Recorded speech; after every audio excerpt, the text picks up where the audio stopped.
Okay. Well, good morning, everybody. Madam Secretary, will you please call the roll?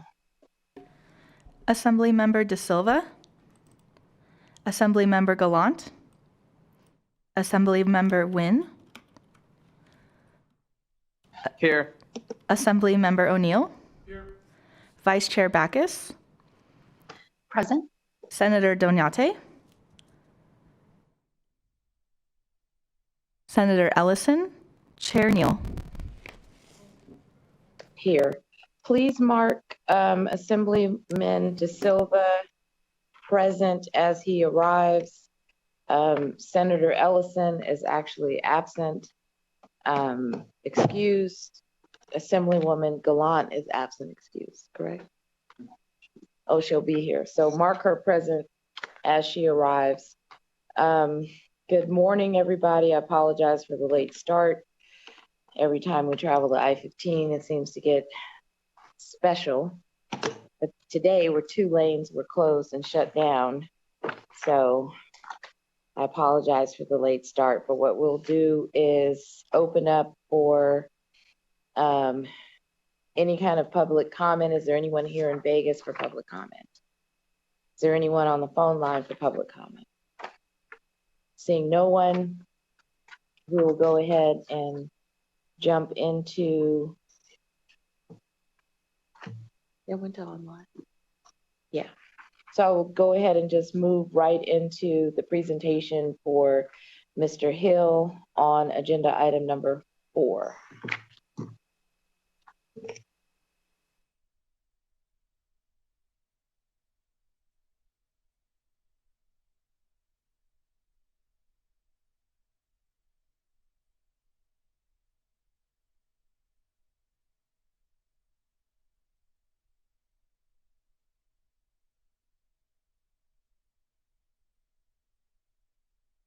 You may begin when you're ready.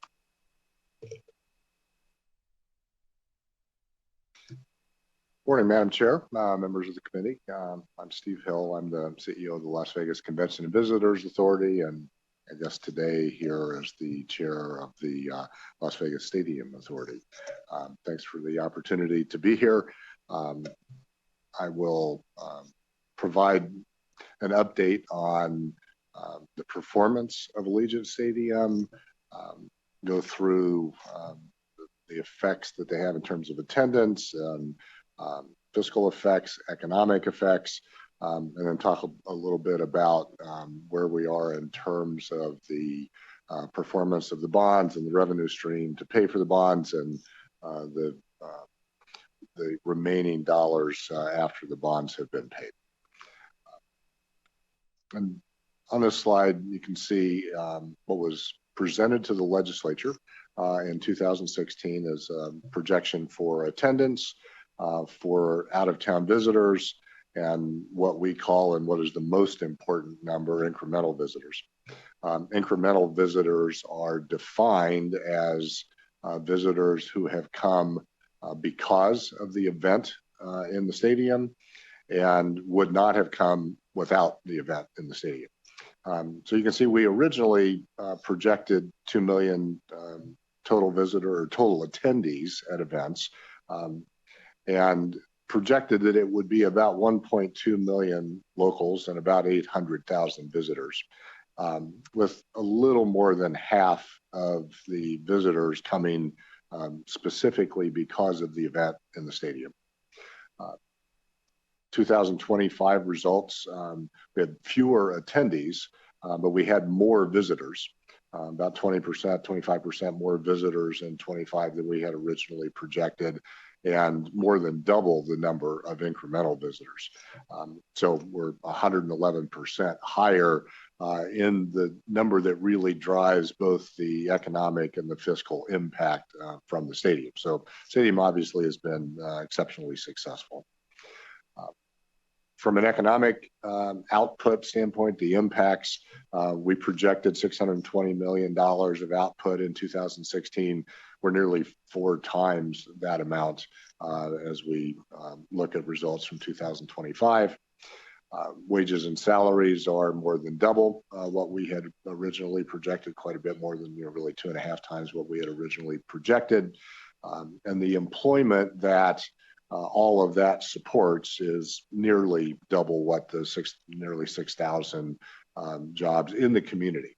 Now, those aren't, the majority of those are not jobs at the stadium itself. There are jobs obviously created at the stadium, but this is jobs that are in the tourism industry because all of these folks have come to Las Vegas, and then all of the jobs that are indirectly created throughout the community as well. From a fiscal impact standpoint, we've listed the 5 largest taxes that are impacted by what happens at Allegiant Stadium. So you can see the result of having quite a few more incremental visitors because that is the only visitor that is calculated in these numbers or used to calculate these numbers. So sales tax is 4 times what we originally projected.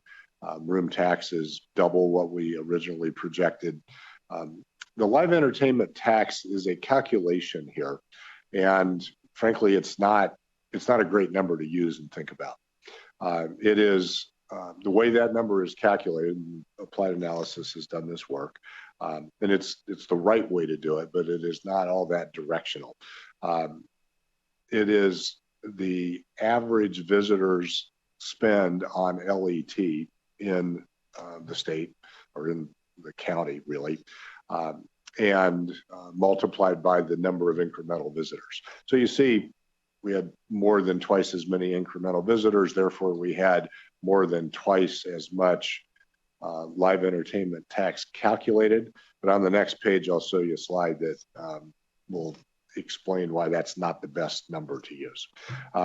Gaming tax is way up. Local transportation taxes are obviously way up as well. This bar chart shows you, though, the impact that Allegiant has contributed to. You can see that prior to Allegiant Stadium opening, most of the live entertainment tax was generated from venues that are in resorts.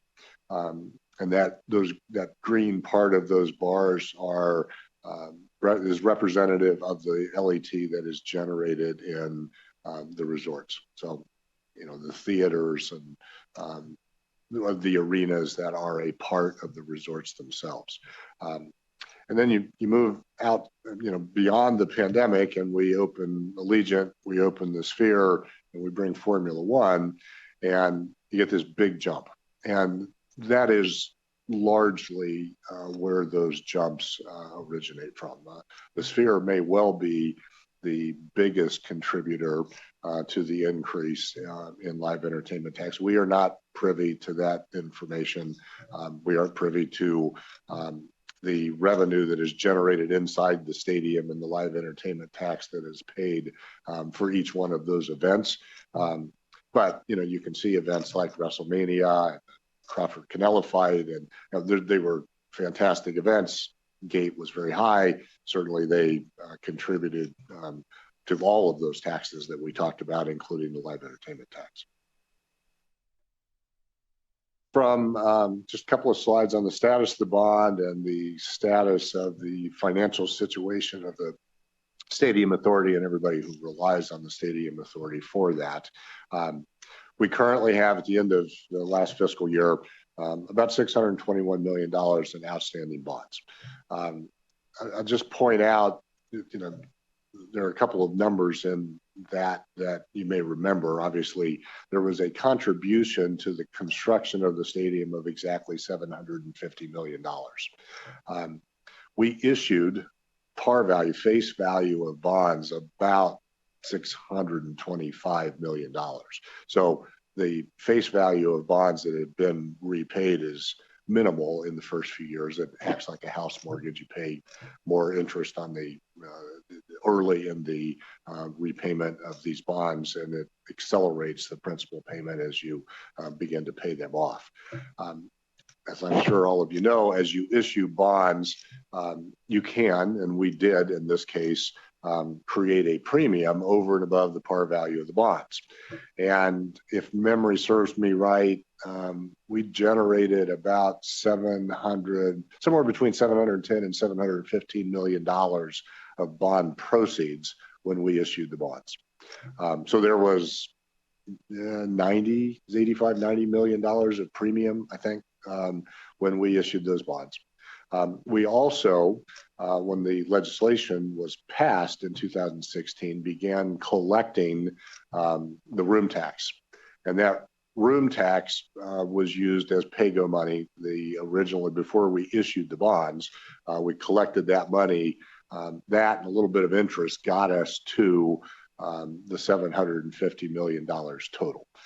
So a few $1 million of outstanding bonds, par value, have been paid off. We're certainly on track there. But that's what that $621 million there represents. We have a debt service reserve. It was required in the legislation to have 2 years. We currently have 2.2 years because the interest on that debt service reserve also gathers in that account. What happens with the room taxes that are collected is generally referred to as a waterfall, and it's this initial bucket has to get filled, then that flows over into the next bucket, which flows over into the next bucket, and so on, until you get to the bottom of that waterfall. It's easier to think of sometimes as a water wheel, really, because that's really how it performs. We issued these bonds with the concept of a 1.5 times coverage. So we expected to be generating 50% more room tax revenue, which is approximately 7/8 of a percentage point, 0.88% in the Stadium District, which is a 25-mile radius around the Clark County Government Center, which includes most all of the major room tax generating properties in Clark County outside of the Laughlin, Mesquite areas, which are only taxed at 0.5%. So we expected to collect 150% of the room taxes that we need. Obviously, that varies somewhat over the years. It, during COVID, dropped below what we need in order to pay the bond payments, and we had a reserve that we were able to dip in order to make sure that those bond payments were made. And we have since replenished all of the funding that we had borrowed from that debt service reserve. So bond payments, and so the column on the left is the budget for the Stadium Authority in 2026. The bond payments are what they are. It's $38.3 million. The legislation provides the Stadium Authority with the authority to spend up to $2 million, and that's cost of living adjusted each year for administration. We budget the entire amount that we are approved to spend. We don't come anywhere close to spending that amount by the time we're done with the year, other than in the years where we are negotiating all of the documents with the other parties. So in a normal year, when we're not doing those negotiations, we're in the $500,000 to $750,000 a year range in what we spend. The cost of the documentation for both Allegiant and then the ballpark was approximately $1 million each time we did that. So costs jumped up in those years, and then they moved back down into that amount. Any excess in that administrative fund falls then through that waterfall and ends up at the bottom if there's enough to fill every bucket along the way. The legislation allows the Stadium Authority to step in and operate the stadium in the event that the stadium operator fails. That's a belt and suspenders kind of part of the law. We've never spent any money in that account. We don't anticipate spending any money in that account, but it is there, and we wanted to show you. The legislation requires that we put $9 million a year toward the debt service reserve until the 2-year requirement is filled. We did that over the course of several years. That debt service reserve, as I said on the previous slide, now has 2.2 times coverage. It's only required to have 2, so we do not have any more requirement to put money into that debt service reserve. We reached an agreement that is in the law with UNLV that if they chose to close Sam Boyd Stadium and leave it closed, they would be repaid up to $3.5 million a year for 10 years for any difference in profit that they would achieve at Allegiant versus what they were achieving at Sam Boyd. Obviously at Sam Boyd, not only did they have their football games there, but they also put on about 10 or 12 other events, rugby sevens and motocross and things like that. So they made some money on those things. Reuben Brown did an audit of Sam Boyd Stadium, reached a conclusion and agreed that the amount of money that UNLV had been making on average at Sam Boyd was $5 million a year. And so they are guaranteed to make at least $5 million a year at Allegiant Stadium. As long as they make at least $1.5 million, we will contribute through the Stadium Authority the difference of $3.5 million. Over the past couple of years, the Stadium Authority has contributed $2.5 million one year, $1.5 million one year.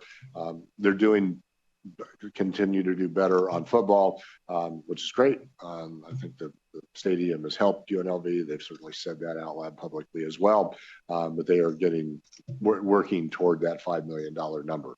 There's about 5 years left to run on that 10-year agreement in the law.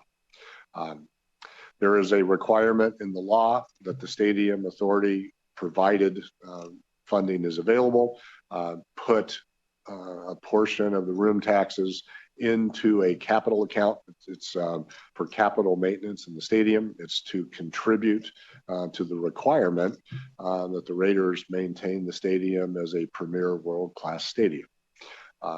That started at $5 million. It's COLA adjusted, and it is up to $6.7 million now. So that is the contribution that will be made to the stadium in this fiscal year. And then any money that is left over that has been collected through room taxes will go into the bottom of that waterfall account. That waterfall account is required to be spent by law on either capital, infrastructure, or early debt retirement. So it is largely, obviously it can be used in each of these 3 areas. We have not used any of this money yet. From a capital standpoint, the conversations that we've had at a Stadium Authority level and with the Raiders are for things like having that reserve there to be able to bring world-class scoreboards up to a new technology standard after 10 or 15 years, things like that, in order to be able to make the contributions to the stadium that keep it at that premier world-class level. There's some infrastructure issues around the stadium that the county has requested that we take a look at. We think there's some really good ideas there. We have some as well, but continuing to make that experience around the stadium not only a great one for fans, but a safe one for fans, an easy one for fans, all of those things. And then there's obviously the possibility of early debt retirement. That is my presentation, Madam Chair. I'm happy to answer any questions the committee may have. Members, any questions? Assemblywoman Backus. Thank you so much, Mr. Hill, for your presentation. I just had a quick question, and you may have said it. I was just kind of trying to digest it. When we were looking at the live entertainment tax, slide, I take it this total that's on there is reflective of also like indirect live entertainment tax. So if someone's coming in for an event at Allegiant Stadium, they would also then, they could take in a show, which may fall under the gaming locations. Is that, so it's indirect and direct from the stadium itself? Assembly Member Steve Hill, you're referring to the $6.9 million number, or are you the bar chart? The bar chart would reflect the location that the LET is generated from. So that's disconnected then from the count of visitors, other than if they're in Allegiant Stadium, if they're in the Sphere, if they have gone to a Formula One race, they would be in the gold part of that bar chart. If they were at Dolby Live or they were at the Fountain Blues Theater, they would be in the green area. Okay, thank you. Madam Chair, can I just clarify? I think I understand what you're saying, because I looked at your, the footnote at the bottom, is that's kind of the LAT overall for Nevada. And then going back to the fiscal impacts, the number on there is the actual direct live entertainment tax that the stadium generates, but it doesn't address like the indirect live entertainment tax. Because I can just imagine someone flying in for like a 3-day weekend, take in one event at the stadium, but then go somewhere else. So it's not showing that, it's showing the direct. Yeah, Assembly Member Steve Hill. Yeah, you've pointed out the worst part of this presentation. That $6.9 million number is a calculation that does not really represent a number that is a great one for you to refer to. It's not very helpful for me to have presented it. It is, what the calculation there is, if the average visitor to Las Vegas spends $100 or creates $100 of live entertainment tax, we're going to multiply that 100 times the number of incremental visitors, and that produces that number. It is not really representative of any question that I would anticipate that you would ask. The bar chart very much is.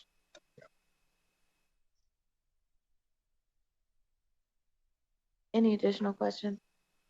So I guess what I'm going to just piggyback on the live entertainment question for the fiscal impacts page. So this is going to come out raw, but what's the value of having that $6.9 million number if it's not true, really accurate?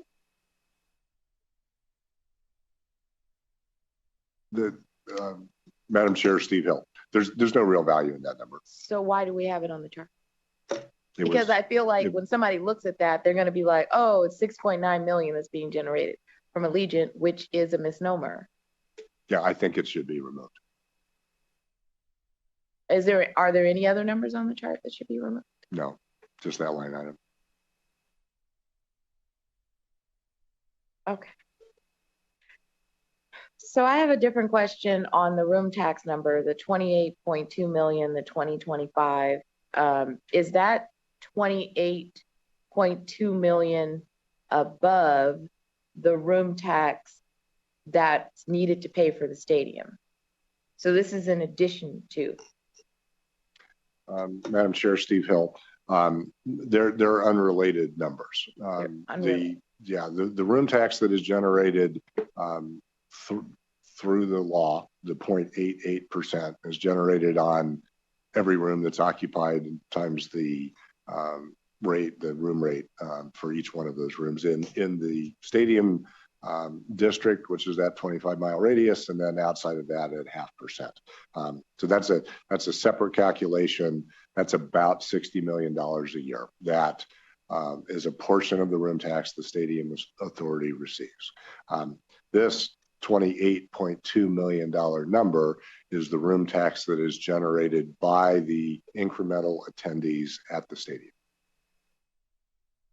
Okay, so these are the incremental attendees who say, I want to come for Beyonce and I fly in from California, Colorado, and then attend the concert. Madam Chair, Steve Hill, that's correct. Okay, and then in the finance statement where it has, because I have the June 30th, 2026 statement, the 66, roughly 66 million, that was for the actual prior 6/30/2024 is the actual amount of the room taxes that has come in to help pay down which was the 750 million. Madam Chair, Steve Hill, that's correct. And then the sales tax, the 48.3 million represents all, or is this incremental? How do we break this number out by who generated it? Madam Chair, Steve Hill. What's represented on that slide is the taxes that are generated by the incremental visitors to Allegiant Stadium, each of those tax lines. Okay, and the local transportation taxes are TNCs? Madam Chair, Steve Hill, yes, that's right.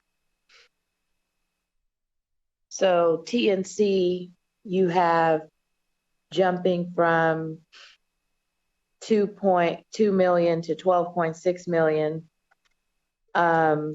Clearly, we know because there's no parking, right, at the stadium. So everybody is typically moving there either by a TNC or driving and parking at the hotels or whatever motels that are on that strip. Do we try to get any kind of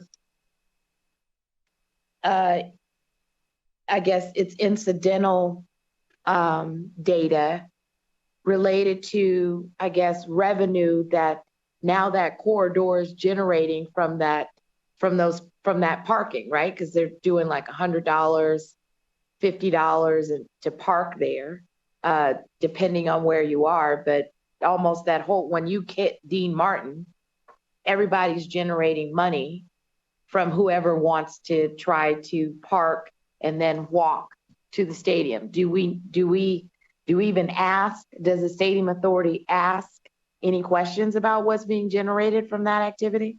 Madam Chair, Steve Hill, no, we don't. Okay.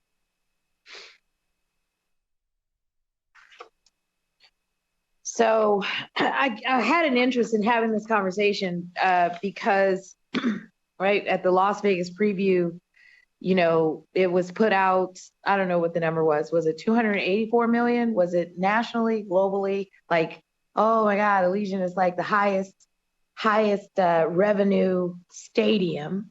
And so I wanted to then ask the question, all right, well, if it's generating that kind of money, how much are we paying down, right? How much were we paying down on the debt of building it? And that's what's piqued my curiosity, because I wanted to know, and you just explained to us that, you know, it's nominal how much is being paid down, right? So we went from 750 and what we're about 656 million that we're paying, that we're at right now in terms of what is still owed for public money. Madam Chair, we have not paid down from 750 to the 621. Okay.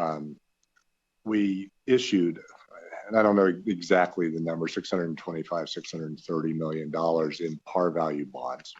And so we have paid, because we're in the early years, we're paying much more interest and principal over the course of what really will be 28 years, because we've got the last 2 years in the bank already. A 28-year payment cycle. That room tax that's being generated will pay off all of those bonds in a kind of normal bond payment cycle. The early years is a smaller principal payment that'll accelerate as we get closer toward the end. The rest of that funding, up to $750 million, was premium issued that was generated during the bond payment. Interest rates that were prevailing at the time were lower than the par interest rate of the bonds, which allowed us at the time to generate more than the face value of the bonds. What's represented here is the face value of the bonds. That produced somewhere around $715 million in total bond proceeds. And then we started collecting room tax prior to the issuance of the bonds, which really allowed us to put the other $35 million in a pay-go method with that original room tax that was collected. Okay, thank you for that. So final question, well, actually, no, because I actually have two. For regular people listening in, and even for my own edification, so when it gets put out there that, you know, highest grossing stadium, is it globally? Madam Chair, Steve Hill, I read what you did. I've Right. talked about it. You probably saw that. It was the #1 grossing stadium in the United States. It was the #2 grossing stadium in the world. So 284 million. And then when we see these fiscal impacts, which is a mixture of incremental, incidental, then what is the, I guess I'm trying to get at, like, what's the profit? Like, how much is the stadium, or I guess more the tenant keeping? Madam Chair, Steve Hill, the way the law requires and the structure of the lease and with the Raiders is they lease the stadium, they generate the revenue that's in the stadium, they pay for the expenses in the stadium, they take the risk, they get the benefit. The benefit that the taxpayers get for having contributed just room tax, which is all that taxpayers have contributed, are all of those benefits that we've talked about here. The fiscal benefits, where there's, you know, the live entertainment tax on this slide is underrepresented by a pretty significant amount, but, you know, at least $122 million in tax revenue, the jobs that are created, everything that happens from an economic standpoint. Okay, thank you for that. So my other questions come from the slide on the economic impacts, where we have the employment and then the wages and salary. So on the employment, where we go from the 2016, which I guess we could say the 2016 numbers, where would you equate the 5,980 to the construction numbers in 2016? Madam Chair, Steve Hill, no, that was not the intention of that number in 2016. There was a number of construction years of employment that was a part of the presentation, but these were the ongoing permanent jobs that would be created, or the full-time employment calculations on an ongoing basis. And then in the 2025 number for the 10,600, how much of that represents seasonal work? Meaning it's not full-time. Madam Chair, the calculation is an FTE. So, you know, at $587 million and 10,000 people, you're looking at an average of about 55,000 an FTE a year. Some of it's seasonal, certainly in the stadium itself, but most of the jobs are created out in the community that become very permanent. Okay. And the wages and salaries, that is now 587 million, comes from, so if we could break it out from employees that actually work for the tenant who is leasing the stadium, the number would be what? I'm sure I don't know that number. I'm not sure. Does anybody have that number somewhere? How do we get a breakout of what that means? We can ask and get that information back to you. Okay. Thank you for that. Members, any additional questions? Seeing none. Thank you so much for coming and doing this presentation. Just wanted to get some information on the record, being that we're, you know, putting that popped up as, you know, a story and then also like highest grossing. So just wanted to get some more detail. Thank you. All right, so with that, we will close that presentation and then move on to agenda item 5.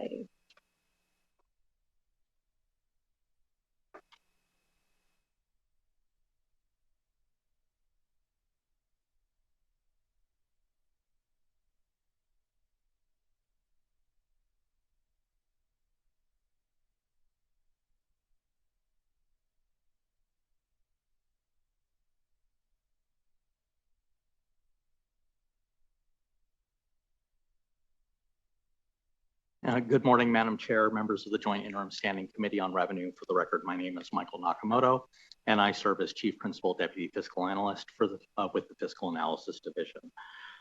So the presentation that I have for agenda item number 5 is an overview of and discussion of the live entertainment tax, which begins on page 3 of the meeting packet that is available for all of you in print form and is available for the public, anybody who's watching online in Nellis. Madam Chair, as your fiscal staff, we are not the administrators of the tax. So you can ask me questions and I may or may not be able to answer them. If I am not able to answer them, we have representatives of the Gaming Control Board here in Las Vegas. We have representatives from the Department of Taxation up in Carson City. They are the ones who administer the tax, and they will be my in-person phone a friend if necessary.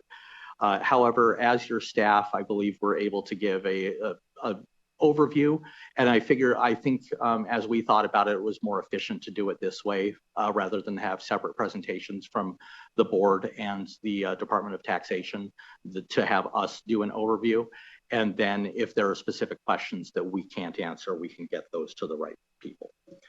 So on the next page are the kind of the bullet points that we're going to go through, kind of the overview of the LET, the history of the federal admissions and cabaret taxes, which were the genesis of the LET, and then the history of Nevada's LET from its inception as the casino entertainment tax back in 1965. And then to get to more of the point, I think, of this for consideration by you as legislators. Recent legislation that proposed changes to the LET that were not enacted and some of the policies that were in those. And then under the final bullet point, the other issues and items for consideration. This is going to look at some of the things that you can look at as ways that you could tax entertainment or admissions that aren't necessarily within the live entertainment tax structure now, as well as entertainment types that may not be included or contemplated. So first, we're going to talk about what the LET is. And so the LET is the statutory administration of it is in Chapter 368A of the Nevada Revised Statutes. And as I previously noted, both the Gaming Control Board and the Department of Taxation are responsible for administering the tax. And specifically under the statute, if the live entertainment takes place in a licensed gaming establishment, it falls under the purview of the Gaming Control Board. For any other live entertainment in the state, it is under the purview of the Department of Taxation. The primary beneficiary of the tax is the state general fund, with the exception of the first $150,000 of each fiscal year that is collected by the Department of Taxation, which is distributed to the Nevada Arts Council, which is within the Department of Tourism and Cultural Affairs. The tax is imposed at a rate of 9% of the price of the admission charge to a facility where live entertainment is provided. If the live entertainment is provided by an escort who is escorting one or more persons at a location or locations in this state, it is 9% of the total amount of the consideration paid for the live entertainment provided by the escort. In terms of the taxpayers, that is the entities who are responsible for remitting the tax. If it is a live entertainment event that is at a licensed gaming establishment, it is that licensed gaming establishment that is required to collect and to remit the tax. If the live entertainment is not provided at a licensed gaming establishment, it's the owner or operator of the facility where the live entertainment is provided. And sometimes it's the owner and sometimes it's the operator, which then to the questions that may come about, and specifically talking about Mr. Hill's presentation previously, trying to pin down the amount of tax that is generated at Allegiant Stadium, because you may have a promoter or an organizer remitting for different locations. We don't always have the ability to determine where it is. So it becomes difficult to that end to determine the LET that is generated in any specific facility in a lot of instances.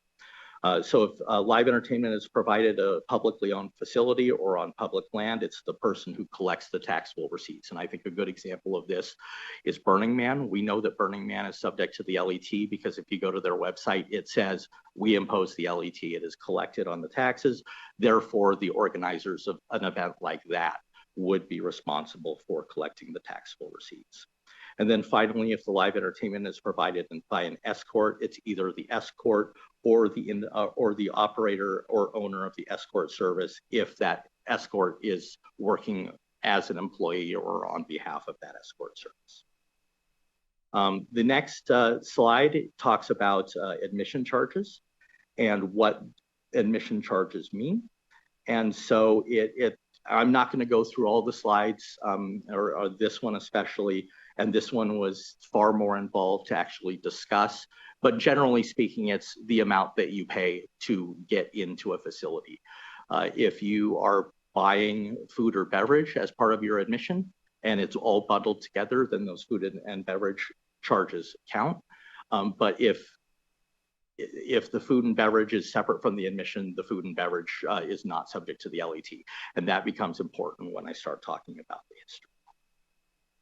And then under NRS 368A point 200 subsection 2, there are amounts of admissions that are not subject to the tax. And so I think the most important one here is number 1, where it is admission charges that are collected and retained by a nonprofit, religious, charitable, fraternal, or other organization that is tax exempt under Section 501C of the Internal Revenue Code, and the amount of tickets that are sold is less than 7,500. So if there are more than 7,500 or more tickets sold, then it becomes an LET event, even if it's put forth by a nonprofit organization. Then I guess the next question to ask, we're talking about a tax on live entertainment. Well, what is live entertainment? So subsection 1 of NRS 368.090 defines live entertainment as any activity provided for pleasure, enjoyment, recreation, relaxation, diversion, or other similar person or purpose by a person or persons who are physically present when providing that activity to a patron or group of patrons who are physically present. The definition includes specifically 10 activities: music or vocals, dancing, acting or drama, acrobats or stunts, animal stunts or performances. And then you go to the next section: athletic or sporting events, exhibits or events or exhibitions, comedy or magic, a show or production that involves any of the previous 7 that I mentioned, a performance by a disc jockey who presents recorded music, and then an escort who is escorting 1 or more persons at a location or locations in Nevada. So the first 9 of those were added to the definitions of live entertainment by the legislature in Assembly Bill 554 in 2005. And then the 10th one about escorts was added in Senate Bill 266 of the 2015 session. The definition also excludes certain activities. So television, radio, closed circuit, or internet broadcasts of live entertainment, entertainment provided by the patron or patrons. So if you go to a dance hall, for example, and it's the people who pay who go into dance, it is not necessarily live entertainment. Animal behaviors that are induced by trainers or caretakers for education and scientific research. Activities that are uncompensated spontaneous performances that are not longer than 20 minutes. So your average flash mob is not considered live entertainment. Any activity that is described as being live entertainment, which does not constitute a performance, including go-go dancing, marketing or promotional activities within certain limits that are associated with the serving of food or beverages. Live entertainment tax. On the next page, these are the events or the things that are considered live entertainment that are actually exempt from the tax, and this is under subsection 4 of NRS 368A200. If it is illegal for us to tax it under federal law or state law, it is not subject to the tax. If it is live entertainment that is governed by the Nevada Interscholastic Activities Association, so it's K-12 athletic events that would ordinarily be considered live entertainment, they are exempt. Athletic contests, events, or tournaments or exhibitions provided by an institution of NSHE. So your average UNR, UNLV basketball, football game, all those sporting events are typically subject to the tax. They are explicitly exempt as long as it is a game conducted within the state. And then the live entertainment that is provided by or entirely for the benefit of a nonprofit where it's less than 7,500, those are exempt. Again, the corollary is if it's above 7,500, they are subject to the tax. Boxing contests or exhibitions governed under Chapter 467 of the NRS. Those are under the purview of the Nevada State Athletic Commission, and they have their own fees that I will discuss a little bit later. So Mr. Hill in his presentation had mentioned the boxing match at Allegiant, the Canelo fight that happened in September. That is actually not under the purview of the Department of Taxation for the live entertainment tax because it is governed and sanctioned by the State Athletic Commission.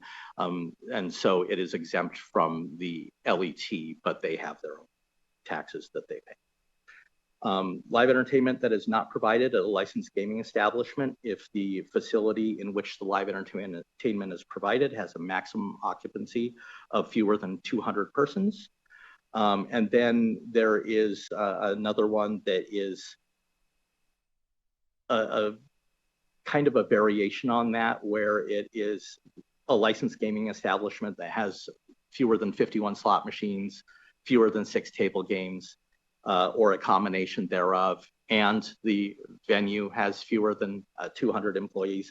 I'm not sure of the distinction between those two, and maybe if somebody is curious, we can ask the Gaming Control Board to give us the distinction between the two. Live entertainment that is provided at a trade show, music performed by musicians who move constantly around or through the audience if no other form of live entertainment is afforded to the patrons.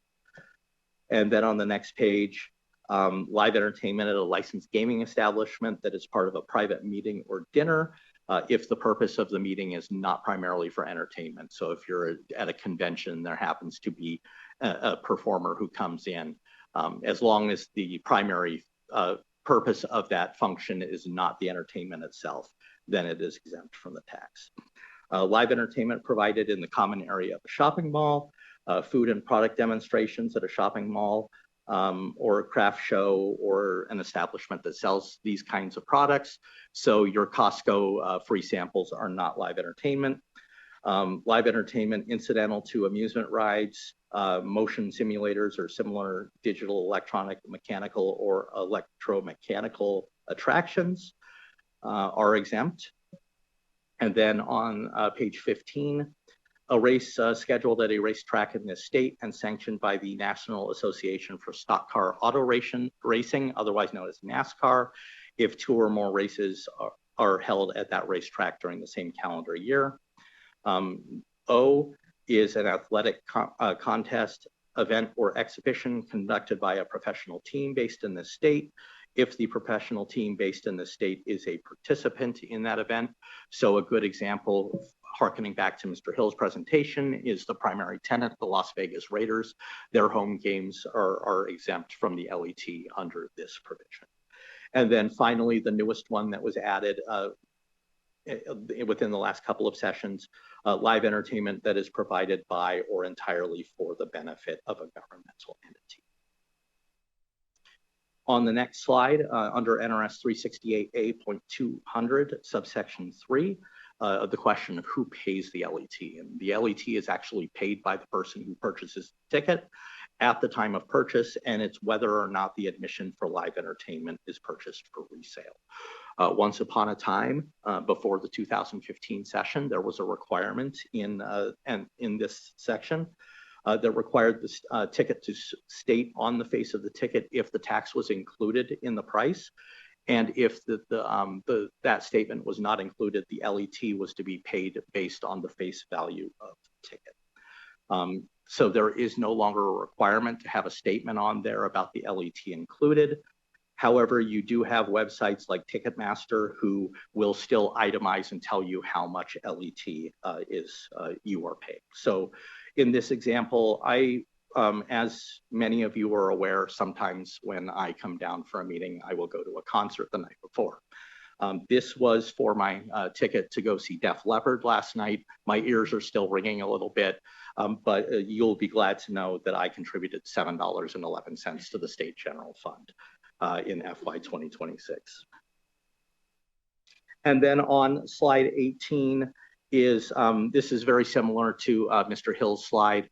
We have it compacted down a little further, but this is a breakout of the LET collections between the LET gaming, the LET non-gaming, and then that $150,000 per fiscal year that goes to the Nevada Arts Council.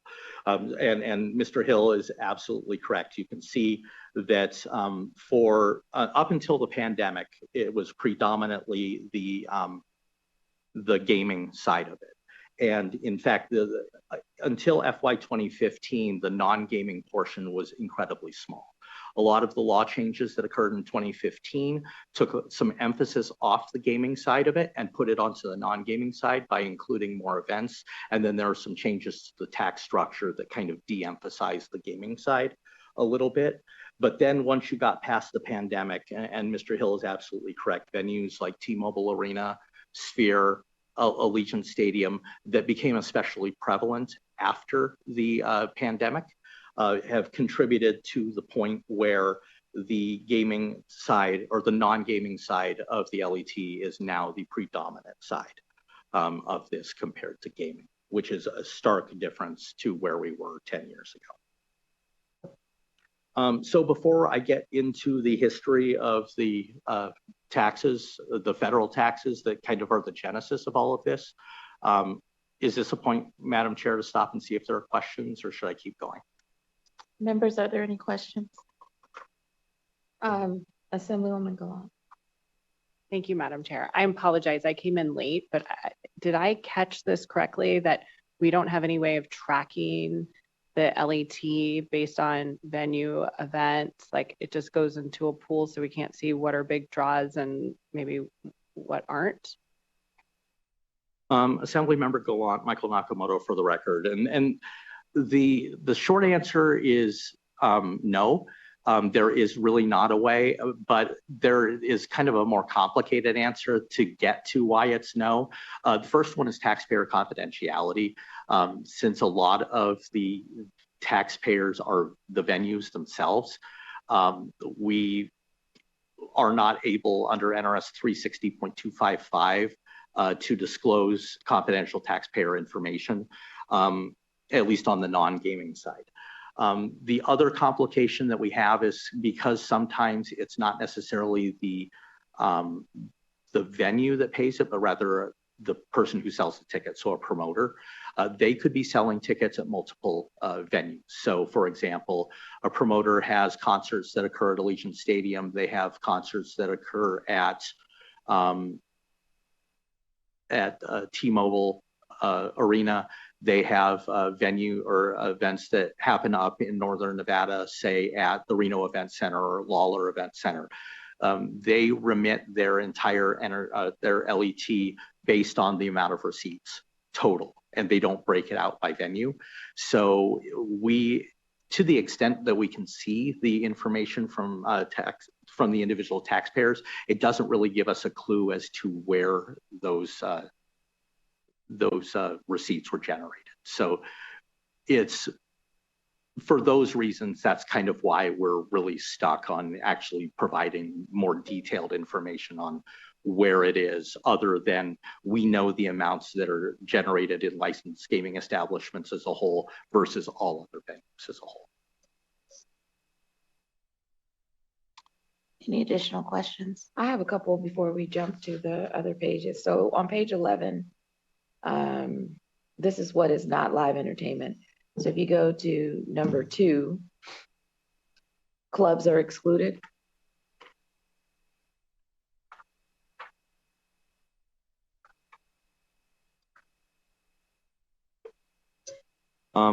Madam Chair, Michael Nakamoto for the record, I think it really depends. If it's a club where there happens to not be a DJ, then I would say that perhaps it's not. Again, I'm not the administrator of the tax. I'm just going by what's in the statute, but I think it's really going to depend on kind of the activity that is occurring at the club. Because if there's a DJ under the definitions of live entertainment, I believe it should. But again, without being the administrator of the tax, without going through every permutation, I'm not sure I can give you a good answer to that. So that's a Department of Tax question for the folks up north? It could be for the Department of Taxation or the Gaming Control Board in either instance. So who would like to be up to answer that question? Department of Tax or Gaming Control Board? Because here's my thought, right? 10 years ago, I would say the market was very different. And now a lot of the activity in which happens on the Strip and then happens in Vegas is entertainment based. You know, we have DJs that are literally getting paid, I think almost $100,000, maybe even a gig. And then the clubs, right? Day clubs, pool, whatever, is now the thing, right? So in the summer, I mean, people are pulling out day clubs on Monday afternoon and going to go hang out, and it's crowded and people are there. So I want to know, is that subject to the LET or is it out? Madam Chair, Shelley Hughes, Executive Director for the Department of Taxation. Mr. Nakamoto was correct. There's so many different permutations of this that if there is no DJ present or live music, it would not, a club, would not be subject to the LET in general. However, if there is live entertainment present, it would be subject to the LET. So it depends on the facts that are presented, and it's hard to answer that question at this point. I mean, I haven't been out a really long time, but I can promise you there's a DJ, right? You're not going to the day club at Mandalay and there's no DJ and you're hanging out by the pool. That's Correct. Just not happening. Shelley Newell with the Nevada Gaming Control Board, Senior Economic Analyst. Madam Chair, to answer your question, I concur with what Department of Taxation represented. So you will have clubs, and as long as there is not live entertainment that is occurring, there is not a live entertainment tax. When you have that music, for example, the DJ that you asked about, if you think of the DJ in terms of your general wedding where they're saying, hi, we're going to play this, come dance, that type of DJ would not be considered entertainment, live entertainment taxable. When you have the DJ that you hear about that bring in the volume of attendance and dollars where they're doing performances, that DJ is taxable, and therefore those admissions to that club, that venue, that day club, nightclub, whatever it is, then become taxable. Thank you for that. So do we know now that that's like the thing, how much DJs are generating in terms of revenue?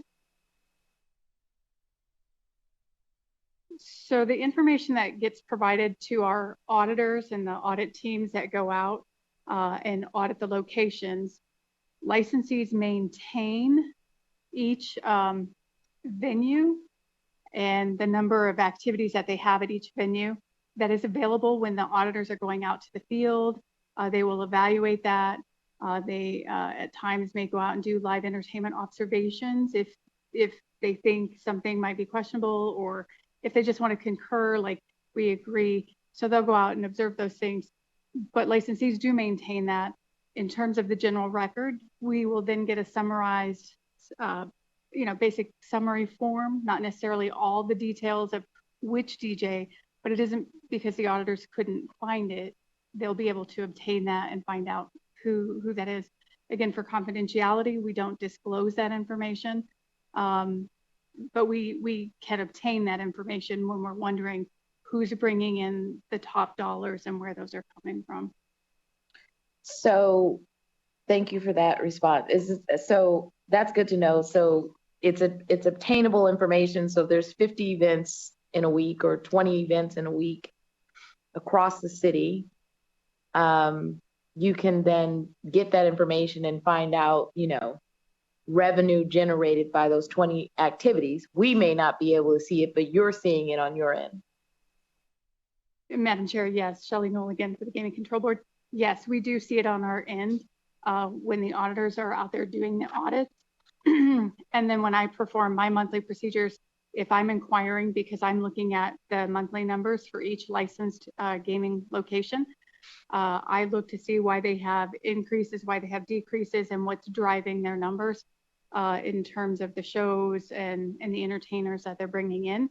Because I'm always, again, trying to forecast the revenue for the state as it relates to live entertainment. So I'm trying to see what drives, where they're falling short, where they're exceeding, and how or what we might be able to do better, what they can do better. And we have that dialogue every month when I see the numbers roll in. And on same question, but different activity, on the escorts, do they register? How is that activity actually audited? Madam Chair, Shelley Knoll again. You said escorts? Escorts. So escorts is not something common to our locations. It would be more for Department of Taxation. Ms. Hughes? Thank you, Madam Chair. Shelley Hughes for the record. Yes, they do register with the department. We do have figures of what they've paid over fiscal year 25. I can give you that information. So for fiscal year 25, our escort services reported $1.5 million. Fiscal year 26, the filings to date show about $470,000. Thank you for that. So we included, so escorts are 1.5 million, and then, but we exclude any kind of boxing. Does that exclude UFC too? So I guess what I'm trying to get at is like, it seems like the things that are in are smaller in terms of what they generate versus the bigger ticket events that actually happen in Vegas. Madam Chair, Michael Nakamoto for the record. You are correct that UFC is not included. They are considered unarmed combat under the jurisdiction of the State Athletic Commission, and they have a separate tax that is levied on them by the Athletic Commission. Is it less than 9%? Madam Chair, Michael Nakamoto for the record, it is a rate of 8%. Of which 6% goes to the state general fund and the other 2% is retained by the State Athletic Commission for their budget.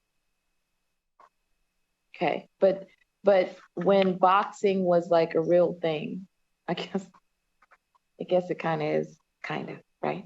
I mean, we weren't getting any revenue from a Tyson fight or a, ear bite. Yes.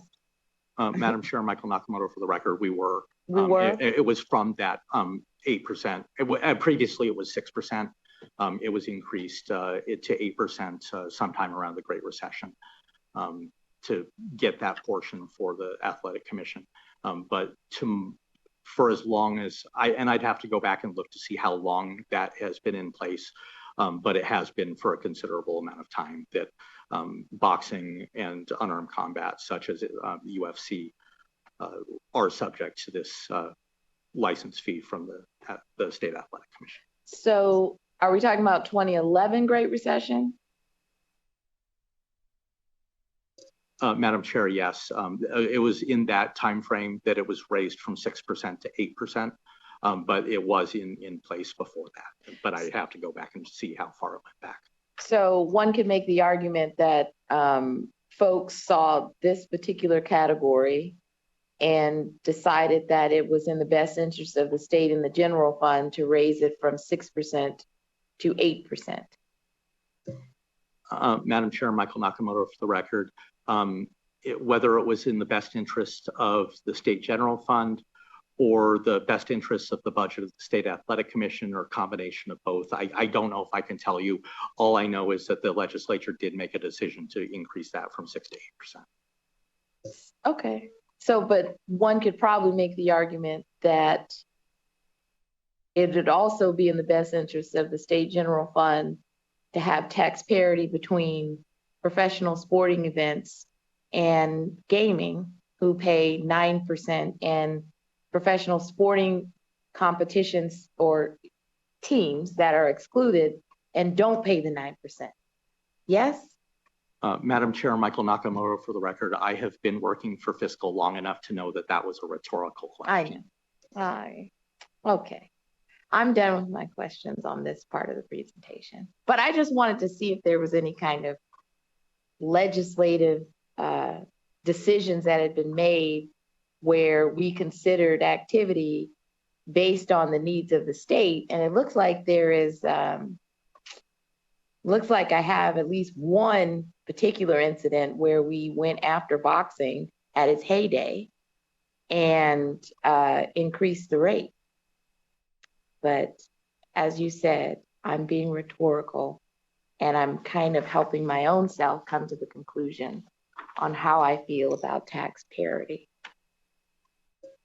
And Madam Chair, to answer your question, this is Michael Nakamoto for the record, to answer your question on that license fee under the NRS 467 for boxing and other unarmed combat, that was originally put into place back in the early 1960s at a rate of 3%. I would have to go back and look to see when the increases are, but what I can tell you is that the rate is currently 8%. Thank you for that. All right, so now we can continue on to the War Revenue Act. I feel like you're setting me up with this wonderful federal history that says folks have changed their minds about taxation. Madam Chair, Michael Nakamoto for the record, this was actually fun to do. I kind of look at history as a side project, and so the research on this was quite fun. And I never thought in my tenure that I would ever get to talk about World War I during a presentation for a revenue committee. But the start of this story begins on April 4th, 1917, when the United States entered the Great War, otherwise known as World War I. The federal government realized very shortly thereafter that wars cost a lot of money. And so they decided that they needed money to fund the involvement in a war that they had not been involved in for the first 32 or so months of its existence. But they came in 1917 to provide support to the Allies and realized that they needed money. So Congress on October 3rd of 1917 passed what was known as the War Revenue Act. And it was the imposition of a number of taxes, drastic increases at the time to what was a very new federal income tax. Both the individual and corporate rates were increased, and a number of excise taxes on alcohol while it was still legal, tobacco, other products were put into place. And one of those excise taxes was a federal admissions tax that became effective on November 1st of 1917. So the rate was 1 cent on each 10 cents of or fraction thereof on admissions to any place, so an effective tax rate of 10%. Children's admissions were taxed at a rate of 1 cent, regardless of the price of the admission. There was a de minimis amount where the tax for an exemption threshold. No tax applied if the maximum admission price was 5 cents or less, or if it was a admission to a show, ride, or other amusement within an amusement park, or the admission to such a park, if the maximum admission price was less than 10 cents, it was exempt from the tax. The tax for the permanent use of a box or seat in an opera house or a similar place was 10%, or the amount for which a similar box or seat is sold for an individual performance. There was a tax on dues or membership fees to social or athletic or sporting clubs of 10%. And there's a typo in this paragraph. It says where only the fee or due is more than 10% per year. It should actually say $12. And I don't know how I came up with that, but as long as you were paying $12 a year for your social, athletic, or sporting club due or membership, you had to pay a tax of 10% on that. Free admissions to events were taxed as if they were paying customers, except for employees, municipal officers on official business, and children under the age of 12. When we go through the slides, we're going to talk about two separate taxes. We're going to talk about an admissions tax, and we're going to talk about something that is known as the cabaret tax. And so the cabaret tax was part of the War Revenue Act of 1917 and was kind of all wrapped up in this admissions tax, but over time, they kind of split and separated into separate taxes.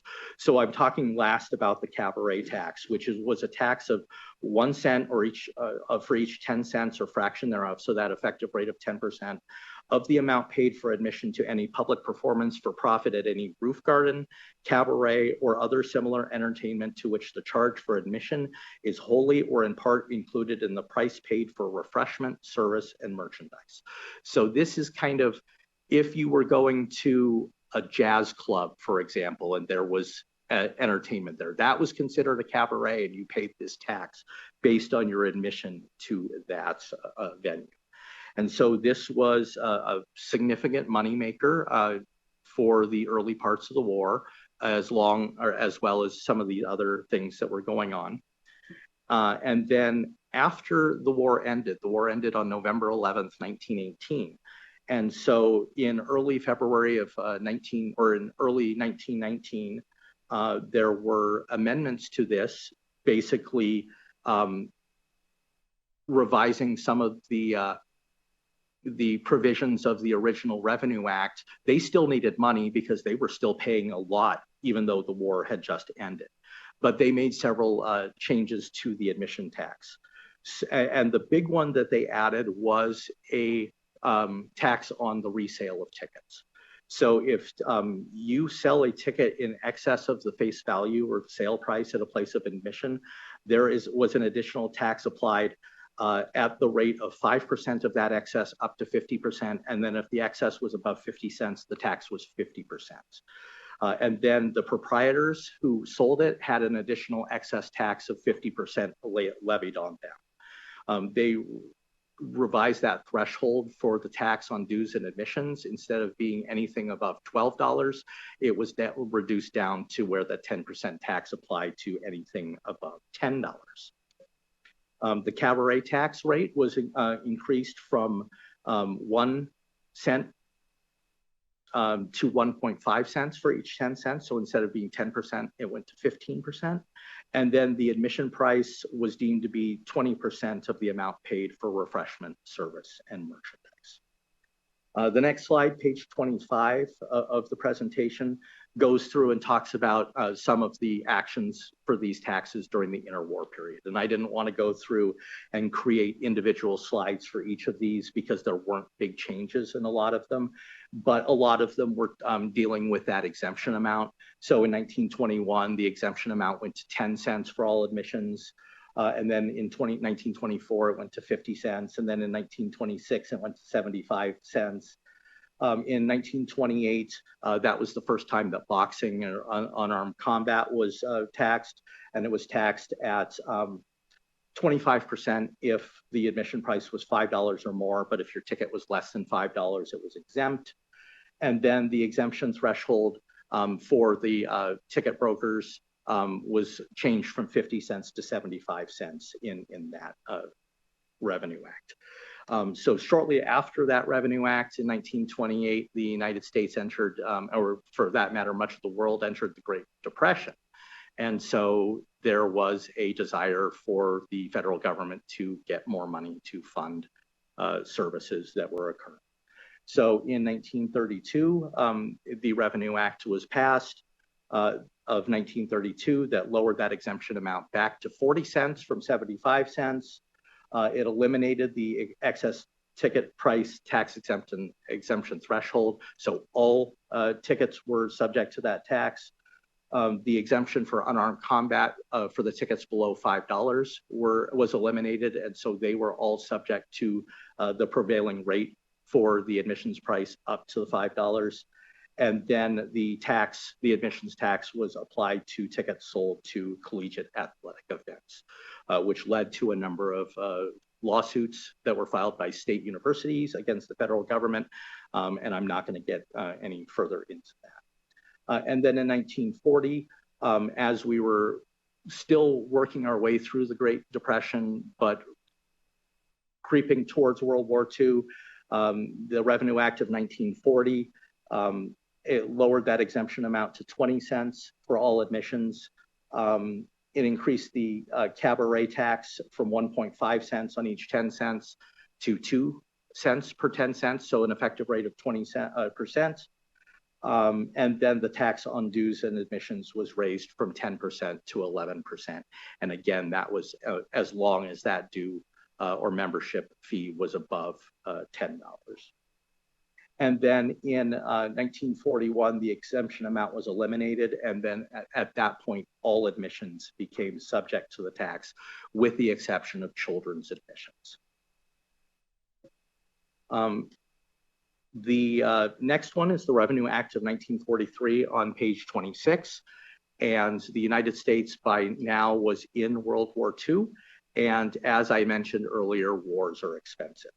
So the story behind this particular bill, you'll notice the first bullet point is that the Congress passed it and it was vetoed by President Franklin Roosevelt. And the reason why he had vetoed it is he was asking for additional revenue for the federal government of approximately $10.5 billion.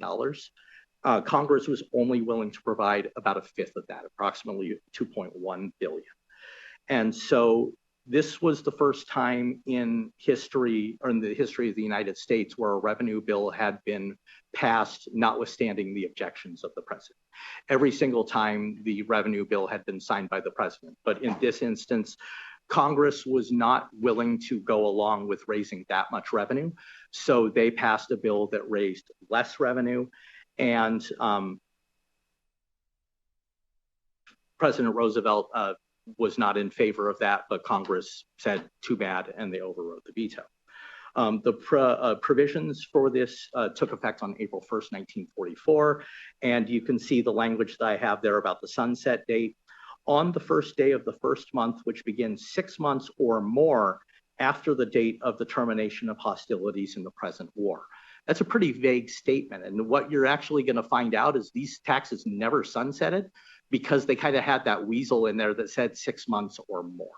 So this was kind of the beginning of a point where the tax got fairly high, and it was as a result of this act itself. So the admissions tax rate on page 27 was raised from the effective rate of 10% to an effective rate of 20%, so 1 cent per 5 cents or major fraction thereof.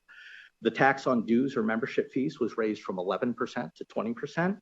And then the cabaret tax was raised from an effective rate of 5% to an effective rate of 30%. And this is the big one here, because there is a number of things that I kind of went down this weird rabbit hole about how this basically killed big band music and caused a fundamental shift in American music. But that's not really relevant to this. But the end result of this is this was wildly unpopular at the time.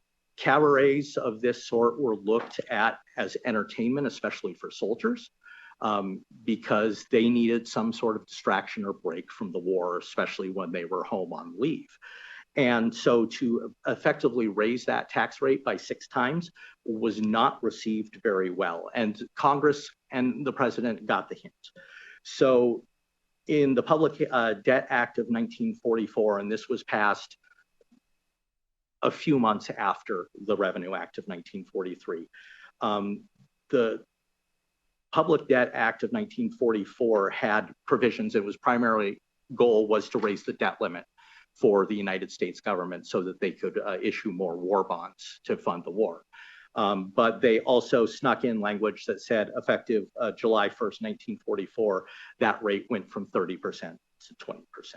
There was a proposal in the bill originally that would have provided an exemption for soldiers and sailors in uniform. The House of Representatives removed that provision when it got to that. Madam Chair, you had a question? Well, it's more of an observation. So I think those particular slides are relevant for providing examples of what could be a predatory rate that kills an industry versus a rate that is balanced and actually just takes care of the needs of the state versus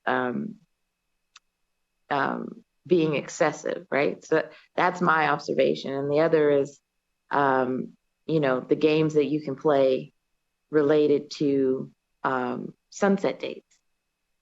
So, and then the third observation was that there is precedence for resale of tickets, which is legislation that came from 23 and 25, but didn't make it out of the building. Madam Chair, to Michael Nakamoto for the record, to the point that you raised about tax rates being too high, you're absolutely correct. This was a documented example where the rate at 30% provided enough of a public outcry that it was reduced to 20%. But there is even enough literature out that I was reading at the rate of 20% that it had drastic effects on the industry, especially around cabarets.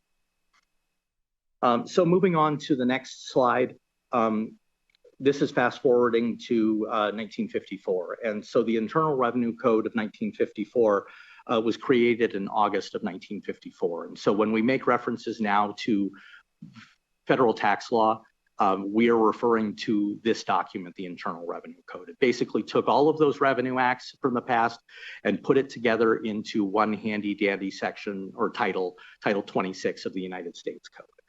And so when this was done, there were a number of changes that were made to all kinds of taxes, especially the individual and corporate income taxes.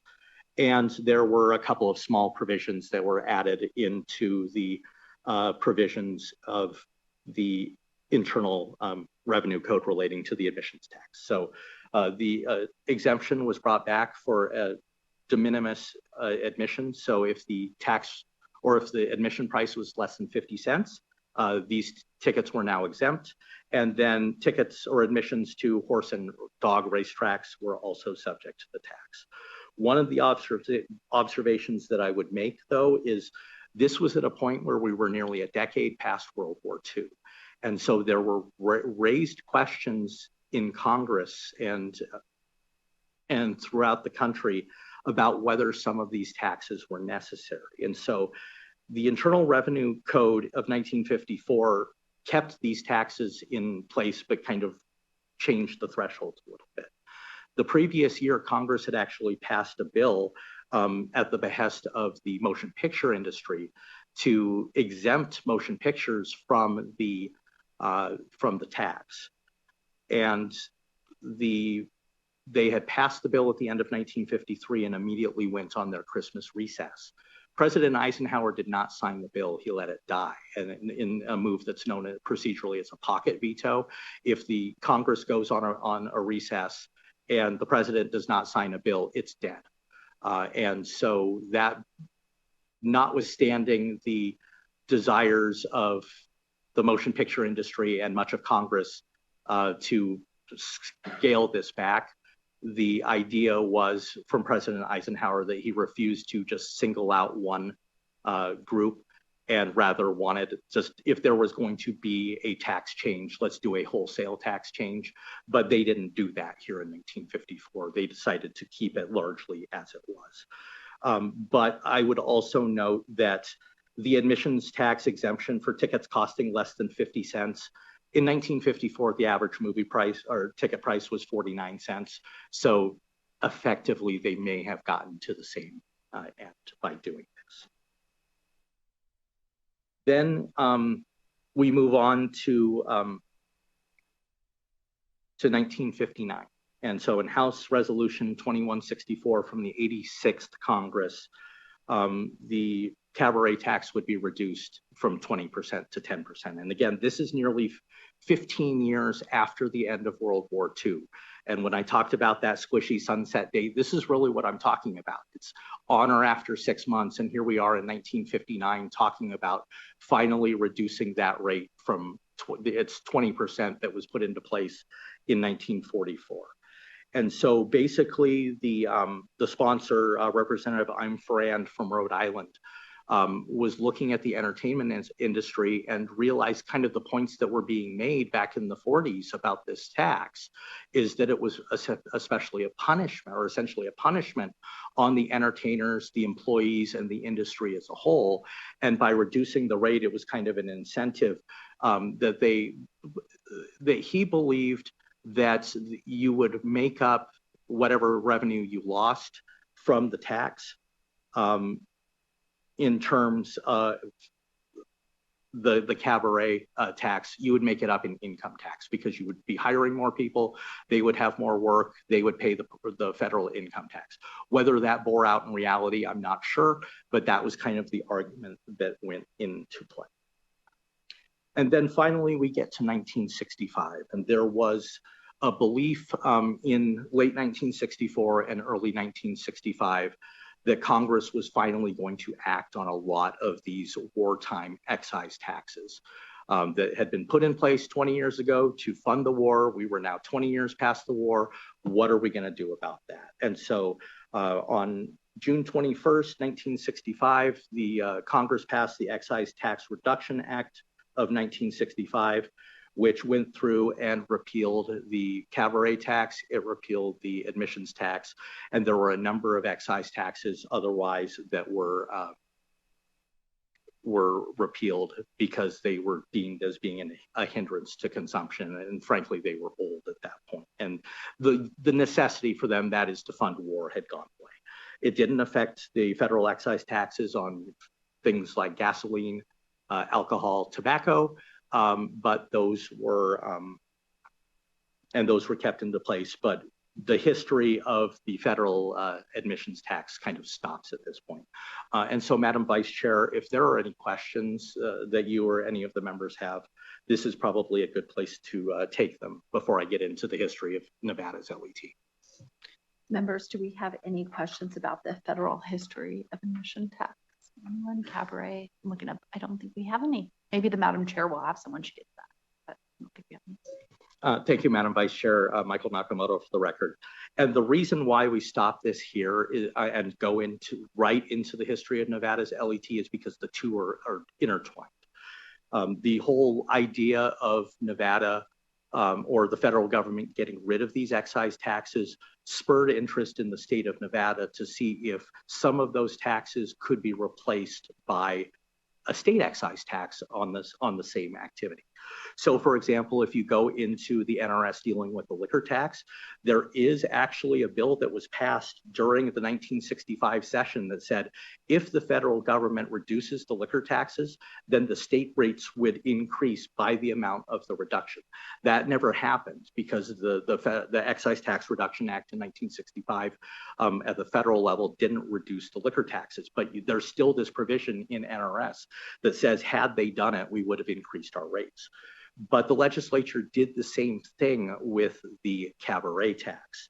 And so the Assembly Committee on Taxation during the 1965 session sponsored Assembly Bill 648, which was eventually passed by the legislature and became effective on October 1st, 1965. And basically, this created a tax that they called and what we knew as the casino entertainment tax. And so the rate for the casino entertainment tax was either 50% of the federal cabaret tax rate in effect on January 1st of 1965, or if that federal rate is reduced after January 1st of 1965, the difference between the federal cabaret tax rate on January 1st, 1965, and whatever they reduced it to. And so since I previously discussed it went from 10% to 0, that meant that effective October 1st, 1965, the federal cabaret tax or the state casino entertainment tax became 10%. So there were a number of exemptions that are shown in the copy of the bill. My appreciation goes to the folks at the research library who sent this, the text of the bill to me. And then the tax was required to be remitted to the Gaming Commission on a quarterly basis. So because I like these timelines and didn't want to go through and talk about all of these bills on their own slides, we have another timeline with the legislation that affected the casino entertainment tax. First in 1967, rather than having that language in there about the reduction in the federal cabaret tax rate, they passed Senate Bill 390, which fixed the rate at 10%. And then there was an additional exemption that was added for smaller licensed gaming establishments. You can see the thresholds there. In 1979, there was legislation that added an exemption for entertainment that is a charitable or nonprofit benefit, exhibition in a museum, sporting event, trade show, motion picture, film, or similar to any of these. And then there was an exemption added for music that is provided only by musicians who move constantly through the audience, whether the music is vocal or instrumental or both. And if you remember back to some of my earlier slides, there is an exemption that still looks a little bit like that now. In 1981, and it's not on this slide, there was a requirement that instead of paying quarterly to the Gaming Commission, it was paid monthly if the amount of tax due was more than $500 per month. But that feeds into the Senate Bill 352 from 1983, where everybody now had to remit on a monthly basis on or before the 24th of the month. And then it increased the exemption threshold from the small establishments from fewer than 4 table games to fewer than 6 table games. In 1985, Assembly Bill 703 exempted gratuities and certain service charges from the tax. And you can still see language to that effect in terms of what is considered an admissions charge. And then it exempted outdoor concerts that are at a licensed gaming establishment from the tax. In 1993, Assembly Bill 233 exempted entertainment that is presented in a facility that would not have been subject to the federal cabaret tax as that existed in 1965. And so if it wasn't in something that the federal government considered a cabaret, it wasn't subject to the tax. In 1995, they clarified it a little further by putting in similar language, but it's kind of the opposite language. They clarified that if it's entertainment presented in a facility that would have been subject to the federal admissions tax, then it was exempt from the casino entertainment tax. And it also exempted entertainment that was provided in auditoriums. And an auditorium was a facility with a maximum seating capacity of at least 2,750 individuals. So then we fast forward to 2003. And 2003, for those of you who are familiar with your legislative history, was a very contentious session from a revenue standpoint. There were a number of proposals to increase revenues, and there was not a lot of consensus on that until the 20th special session, which was the second special session that was held during the summer of 2003 after the 2003 session ended. But among the changes to the taxes that were contained within the bills passed in that special session was Senate Bill 8. of the 20th special session, which was passed by the legislature on July 21st of 2003, and was signed by Governor Gwynn the following day.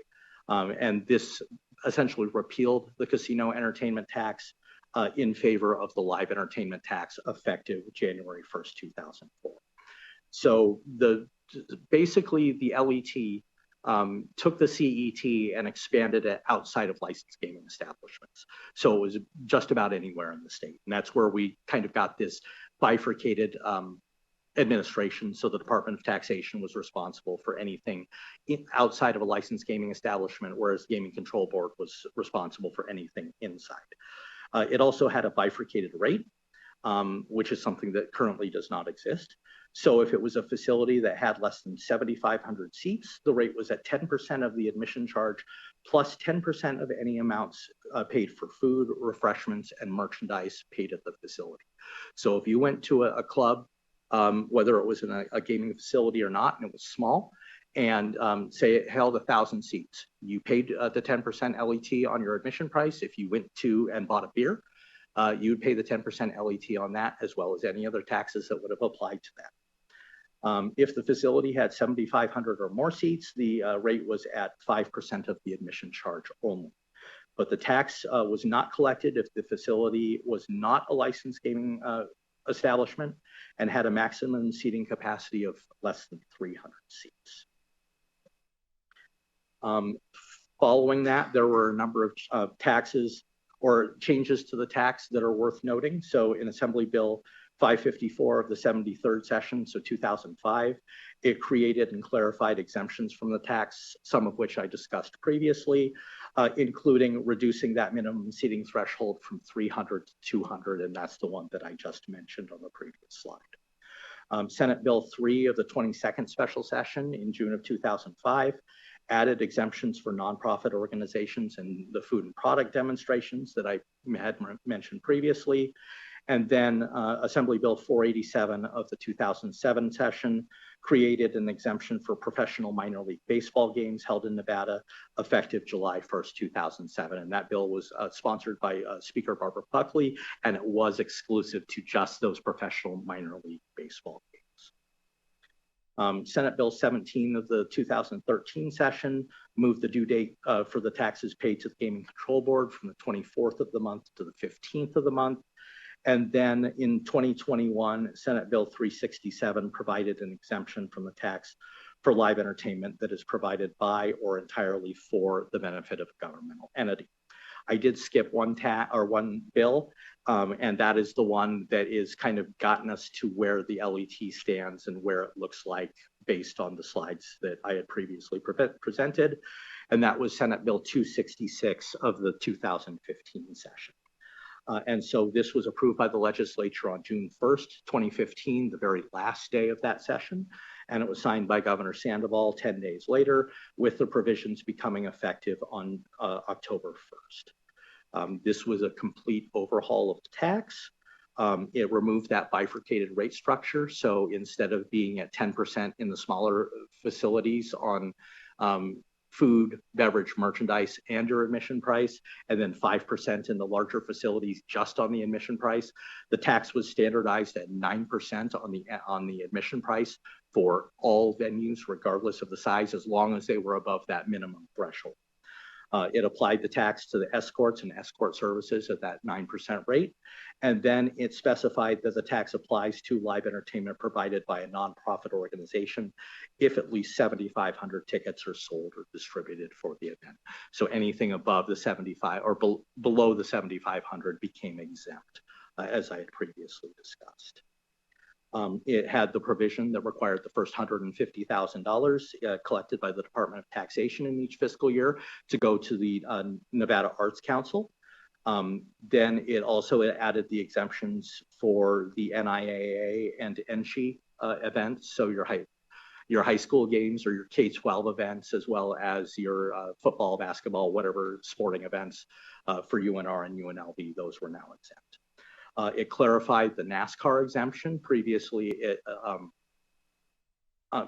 applied for any race, but it narrowed the exemption and required that 2 races be held in any year. And then it broadened that minor league baseball exemption into all professional sports if the Nevada team was participating in the event. So examples of that now are, for example, the Vegas Golden Knights, the Raiders, the Las Vegas Aces, and so on. Those are exempt from the LET under the definitions in this bill and under current law. So those are kind of where we've gotten to in terms of the LET and the history of it. Before I move on to some of the other legislation that proposed changes but actually did not pass, I will stop and see if there are any questions. Members, any questions? So I know I have 2.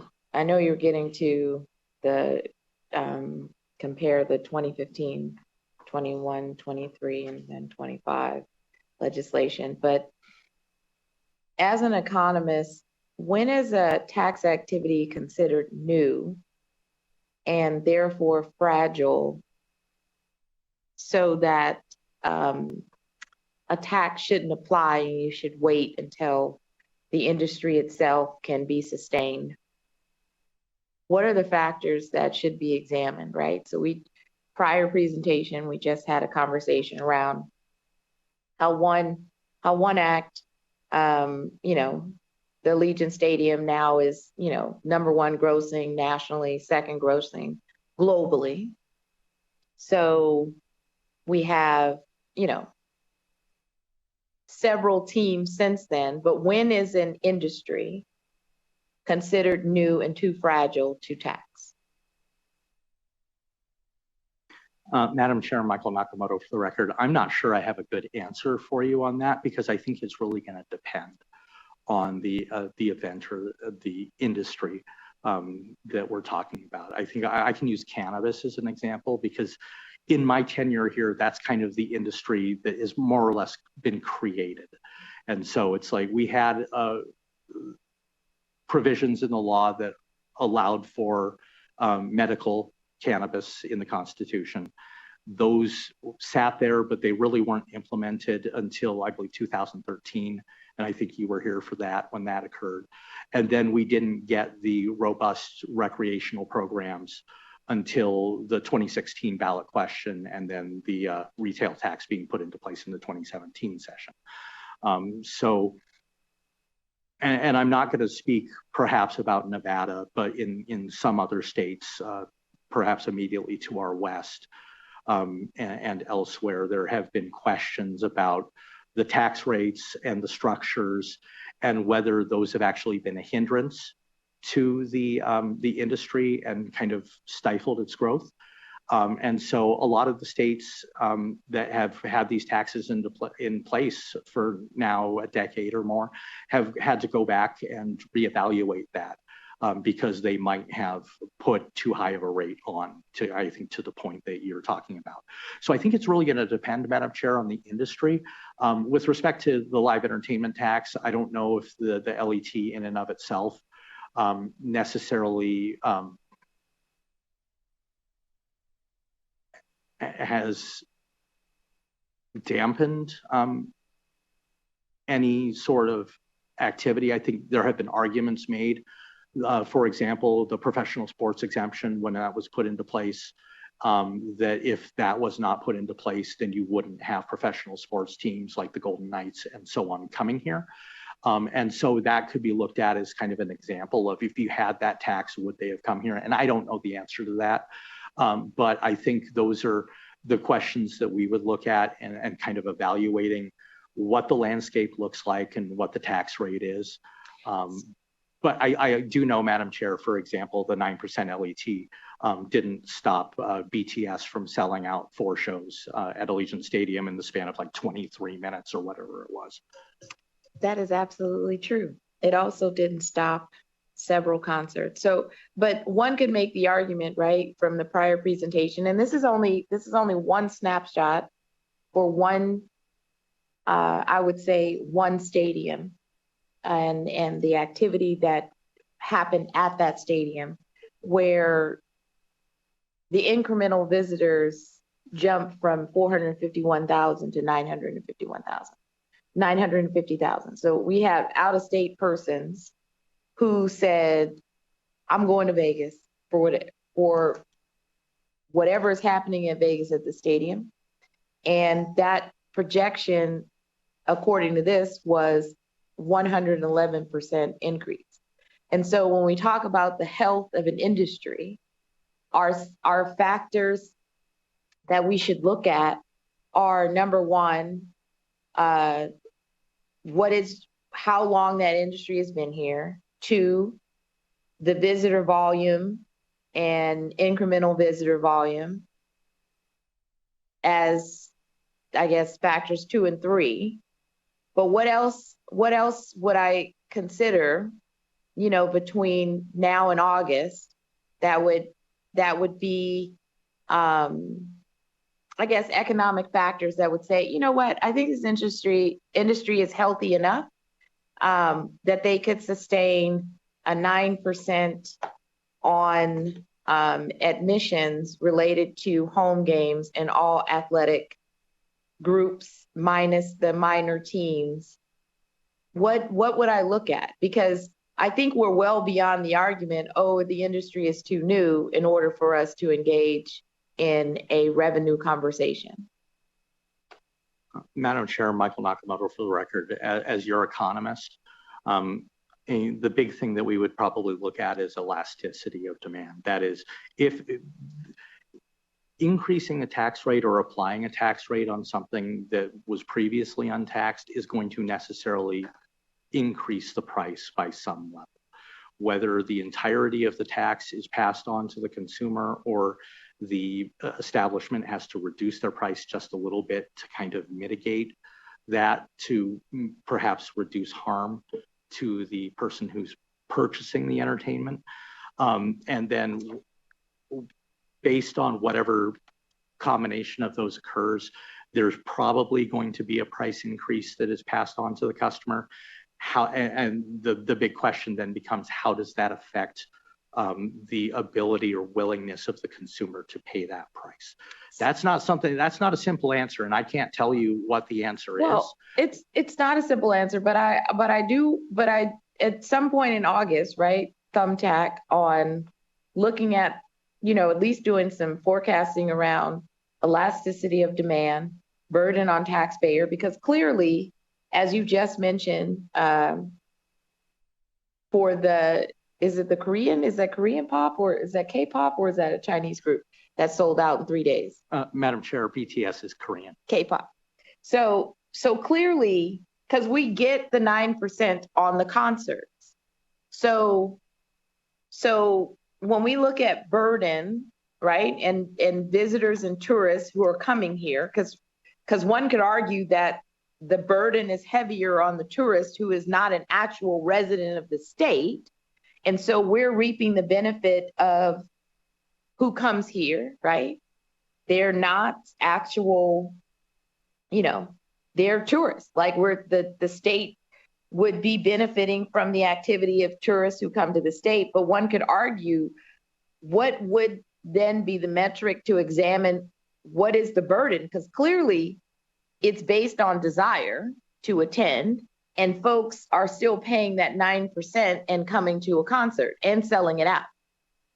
They're selling out. Didn't they sell? I mean, they sold out several concerts. So I want to know, what metric as an economist would you put out there when we examine burden to the tourist and whether or not that tourist will come? Because we can see on one end, for a concert of a person that they love, they're like, I'm paying it.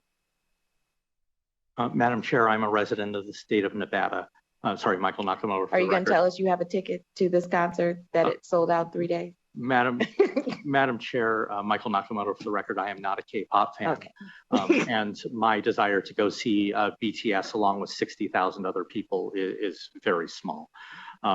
But the state did get my $7.11 from my Def Leppard ticket from last night. That is something, Madam Chair, to actually answer your question, that's something that we'll have to look at, because there are a number of factors that we'd have to look at, of the disposable income of people who are coming here, whether they would be willing to absorb that, whether they would have to change their plans accordingly.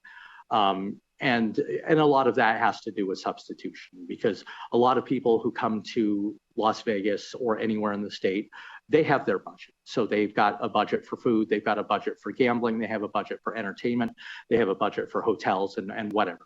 So if they're having to spend even, I mean, at 9%, where it potentially is not a large amount of money, but if they have a fixed budget, they might have to shift that from somewhere else. So there could be downstream effects on other taxes to the extent that those other activities create tax. That's the kind of thing that we would have to look at. But there are a number of different factors that we could look into to have a conversation about kind of this elasticity and the things that we've been discussing that we will look into. Thank you for that, because I really want, that's what I want to, I'm putting it out there that's what I want to examine. I also, when we think about this, the 2015 legislation, which was doing a whole lot more, right, than my 21, 23, and 25 legislation, comparing economic environments on when the 2015 legislation was brought forward. And we could probably even throw in, the 2003 economic environment, right? And say, all right, what were the similarities or differences between the economic environment that was in 2003, 2015, and I guess, at this point we would be looking at, I think 21 is a good point because it was a COVID recession, but also looking at what then is the 26 or 27 economic environment, really the 26 economic environment looking like. And at the same time, when we're doing that examination of those kinds of parallels, we have also that we discussed last meeting, there are specific taxes that are no longer coming in at the same rate. We saw that there was a tobacco tax that is steadily depleting because we are pushing our residents to stop smoking.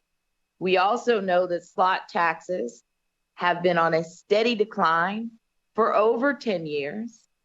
And that also goes into the general fund. And so as a revenue committee, we also need to consider what revenue is really no longer coming in, right? For either the activity is ceasing to exist or simply the tax no longer supports the defined activity in which it was placed in statute. And why we are examining, new revenue streams. Well, actually, based on your tax history from the World War I, it's actually not new taxing behavior. So thank you for that. But those are the things that I want to consider, right? Because the folks make the argument, please don't tax me. This isn't my year, right? It wasn't their year before the Super Bowl. It wasn't their year after the Super Bowl.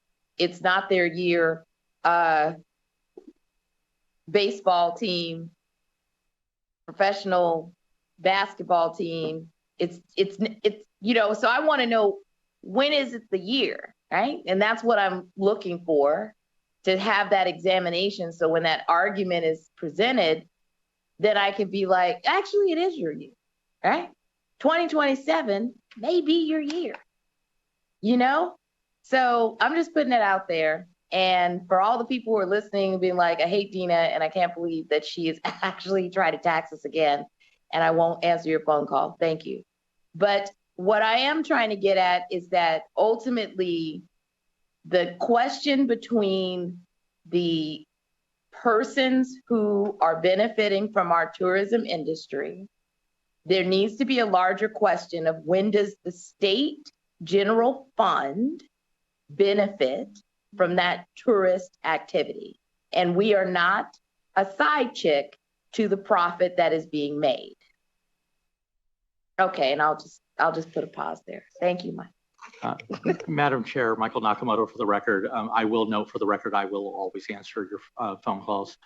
But I don't know, we will look into your questions here. I don't know if we're going to find you an answer that would specifically apply to some of the situations you're discussing, but we can look at certainly some of the factors that may go into getting towards an answer that you might be looking for. Thank you. I just want to pay for the services for the 3 million. Is it 3 million or are we at 2.9 million? 3 million Nevadans that happen to exist in the state. I just want to make sure there's enough revenue coming in that will sustain all of these families. And I don't believe that we're in a place where we have enough revenue coming in to pay for services, healthcare. I'm not even going to mention education because I think that's just a rabbit hole of crazy, but all of the other social safety nets in which we should be providing our own people, I don't feel we can fund. And that's being a person who has watched our budget, grow and recede, and where we're flat and where we continue to try to, shake the couch cushions out, where we really should be having a sustainable revenue conversation and what is going to keep us whole, just the same way as they had a conversation in 2015. And it was a very brave conversation that Marilyn Kirkpatrick had in 2015. And I sat on that committee, but I think it's time for another brave conversation 11 years later to talk about sustainable revenue in the state of Nevada. That's what I believe, and that's what I think, right? And that's being a person who has been here now for 15 years, watching the ebb and flow. So with that, Mr. Nakamoto, you can either put it, close out because we're only going to discuss everything I tried to do that died, right? So we could probably skip that, wonderful history. Madam Chair, Michael Nakamoto for the record. I think I'll just move on to slide 42. And as the chair just alluded to, this is an overview of several bills that we're proposing significant policy changes. Chair, Assemblyman P.K. O'Neill, before we go Assemblyman on, O'Neill, can I make a statement also? I hear what you're saying. You're trying to raise some taxes on businesses that aren't currently taxed. Possibly we could look at the converse of that. If we lowered some of the taxes and spread the board out, things like the gaming could bring back some of their prior benefits and increase their businesses by lowering the taxes and still having the same income coming into the state. So it's a converse. You're saying we have to raise to provide services. Maybe if we lowered some, that elasticity that it's talked about in the economy classes constantly could have the same effect by lowering and spreading out. I just wanted to make that statement that when we look at these, when you have our research and finance divisions go into this, there's both sides of that coin. And that's my take. Thank you, Chair. No, thank you for that. Tax neutrality is also a conversation. I believe let's put that on the table, Mr. Nakamoto, because it was something that we attempted as well. I don't know, was that 21 or 23? Why I tried to go after tax neutrality. And I said, all right, I'm going to drop the rate and then make it equal, take the 9 down and drop the rate. And folks were still not on board, right? But let's talk about it again, right? Because I tried tax neutrality and saying, all right, I'm going to go for tax parity. I'm going to drop the rate for everyone. And then they were still like, no, the sky is falling. But let's talk about it again. And let's see where, if there's a place where we can get to tax neutrality and widen the base, right? I'm always talking about widening the base. And then see where we could drop the rate and we're still going to get a steady flow. Would that help, Assemblyman O'Neill?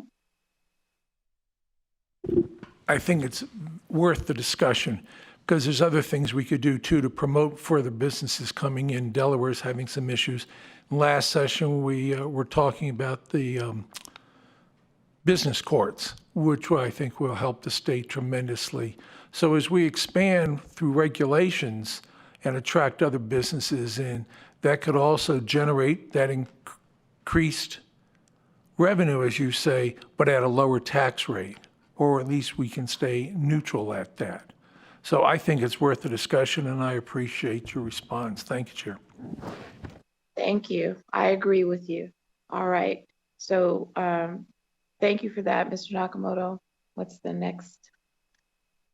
Thank you, Madam Chair. Michael Nakamoto for the record. There are a few bills that I wanted to highlight of policies that were created that are things that the legislature still could consider. And that was kind of how I'm looking at the last part of the presentation is here are some of the policy options as your staff that we could come up with, some of which have already been discussed or in previous legislative sessions, some of them are not. And as a reminder, as your nonpartisan staff, I'm not saying that any of these are better or worse, but they are options that are available for this for the legislature to consider. So the first bill that I want to talk about is Assembly Bill 498 from the 2013 session. And so this was sponsored by then Assembly Speaker Marilyn Kirkpatrick, who you all know now as a member of the Clark County Commission. And because we all love acronyms, she was creating the Nevada Entertainment and Admissions Tax, or the NEAT, as a successor to the LET. And so when you go and look at the NEAT, knowing the history behind those federal taxes, the NEAT kind of was a hybrid between the admissions tax and the cabaret tax. So it more or less got rid of the LET as we know it, as just live entertainment. And it would have expanded it to include admissions to things like theaters, athletic events, convention centers, greens fees, club and membership dues. And then at the time, you still had that bifurcated rate. And so Speaker Kirkpatrick's bill would have gotten rid of that bifurcated rate and put a rate of 8% on admissions only. So very similar to what we had in the 2015 legislation and what we have in current law. There was a hearing on that bill. It was a joint hearing between the Assembly Taxation and Senate Revenue and Economic Development committees in May of 2013. And that was it. There was no further action taken on the bill. But this is an option that is available based on kind of your options is to, in the vein of the comments the chair just made, broadening the base. And in this instance, it would have been a lower rate than what we have now. So during the 2015 session, while there were still discussions going on with the live entertainment tax, Assemblymember Kirkpatrick brought back a new bill, Assembly Bill 392 of the 78 session. It didn't have a fun acronym, but it was the luxury discretionary spending tax that would have been on admissions and amusement services as a separate tax from the LET. There would have been escorts, sightseeing tours, admissions outside of licensed gaming establishments that would have been part of this, as well as membership dues and fees. The bifurcated rate would have gone away and it would have been that 8% rate on everything. But the 8% rate under this bill would have still applied to food, beverages, and merchandise in facilities with fewer than 7,500 patrons. And then there were specific exemptions that were included.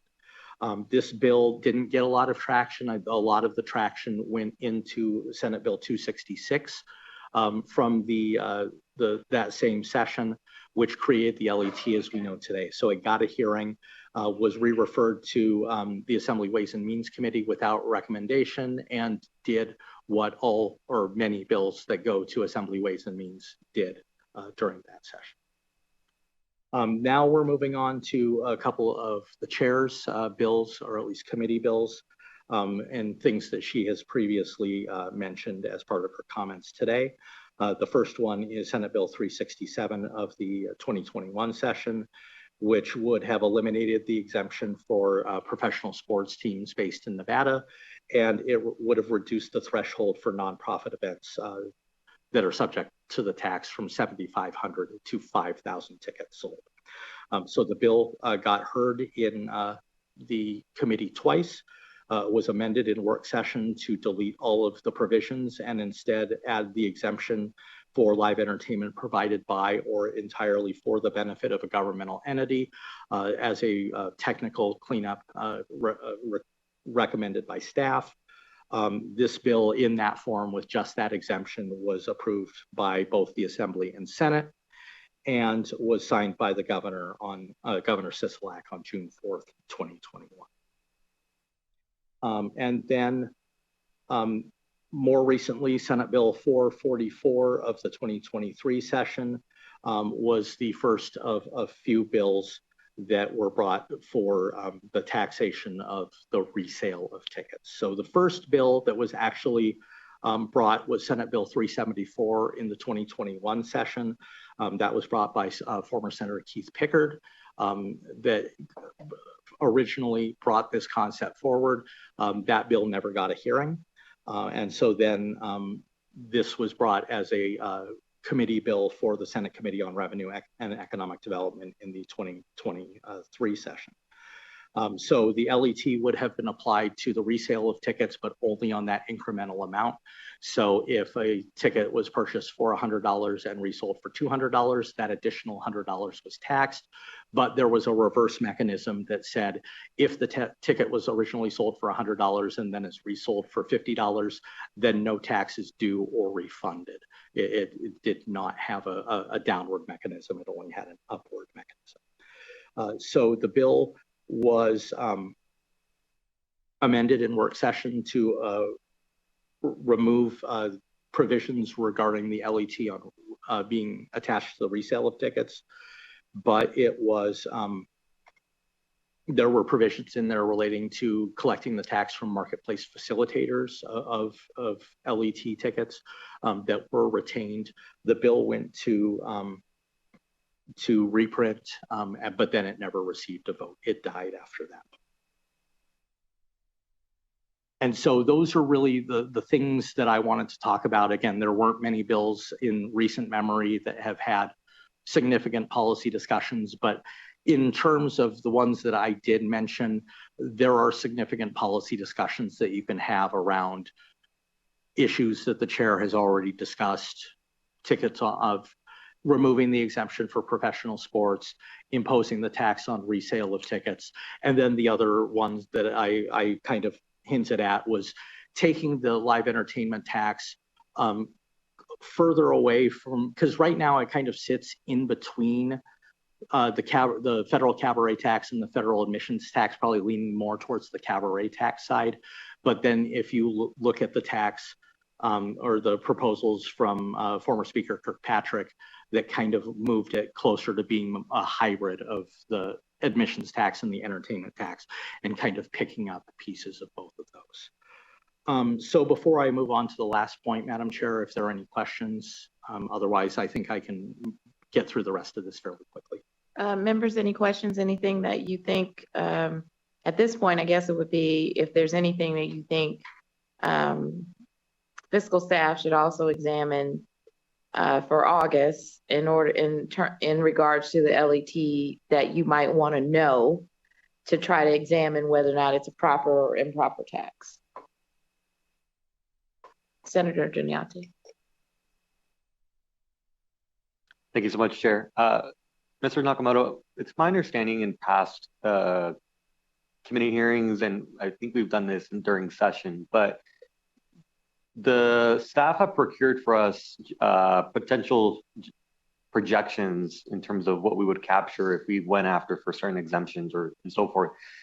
Has that data been recalculated for 2025 or 2026 so that at least if we're going to make a decision later down the line, we at least know what can be captured? I know, for example, our colleague carried a bill on the ticket resales, and so we still have those numbers, but is there some sort of calibration or something that we can have in front of us so that way we can take a broader look of what if we reduce the amount, but we went after this exemption or this portion of state law, it would capture this amount later on.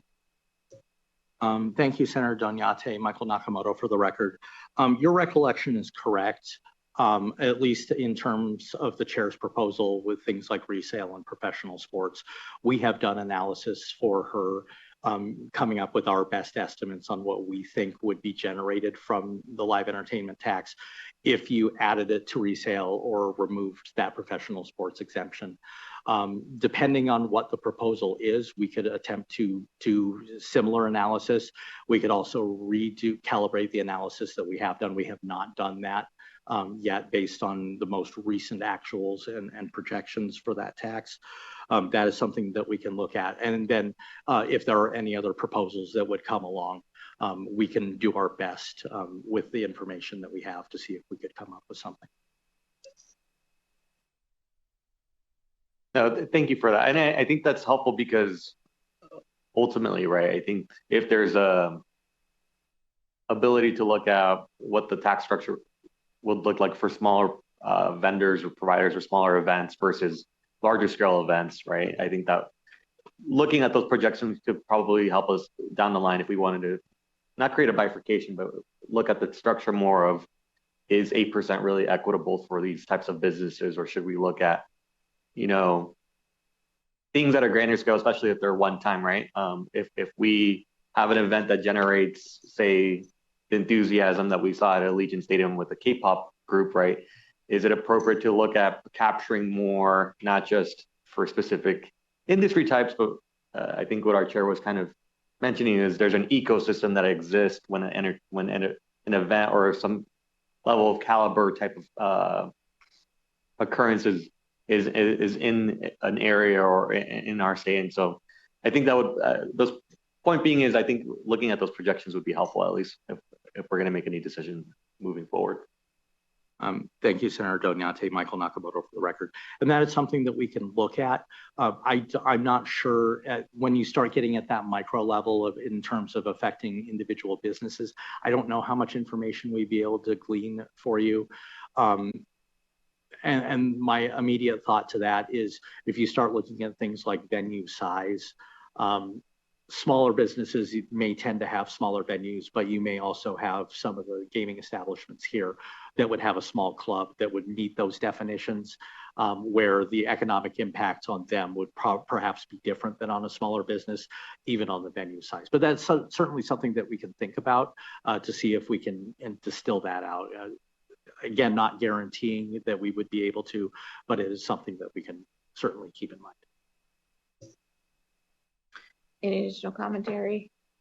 Any up north? Okay, seeing none, we can just move on to the next item.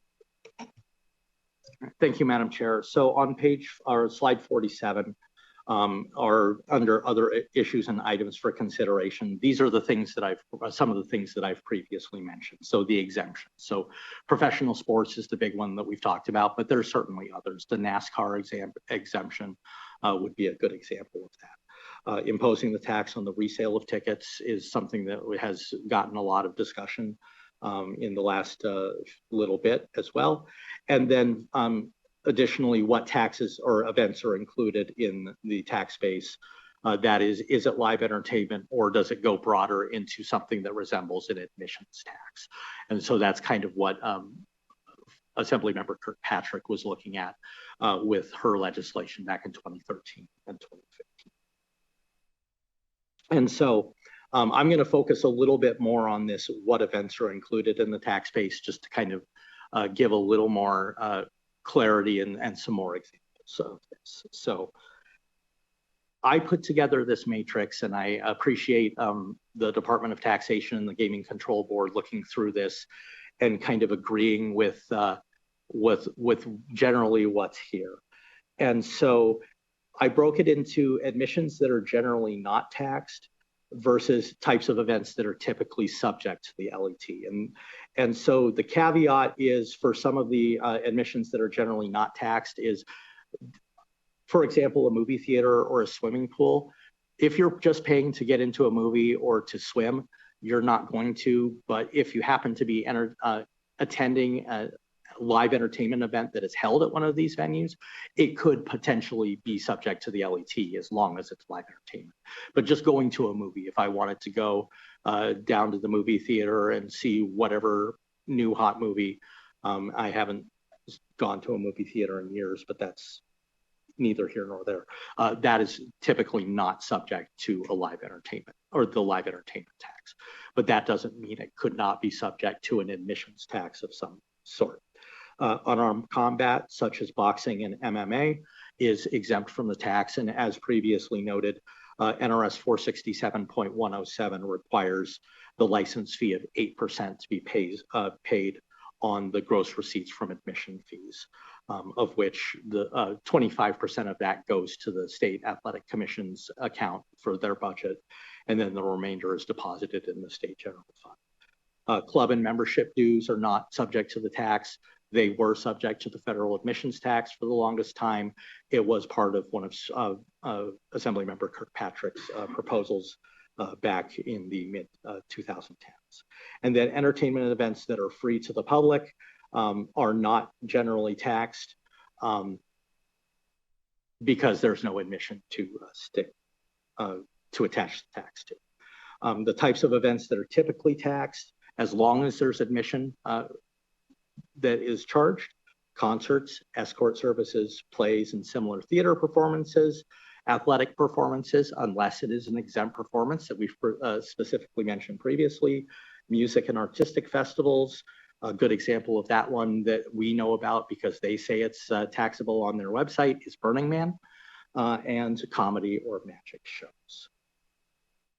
So as a result, what the LET is, it's kind of a mix between the federal admissions tax and the federal cabaret tax, but it's not a pure reflection of either tax.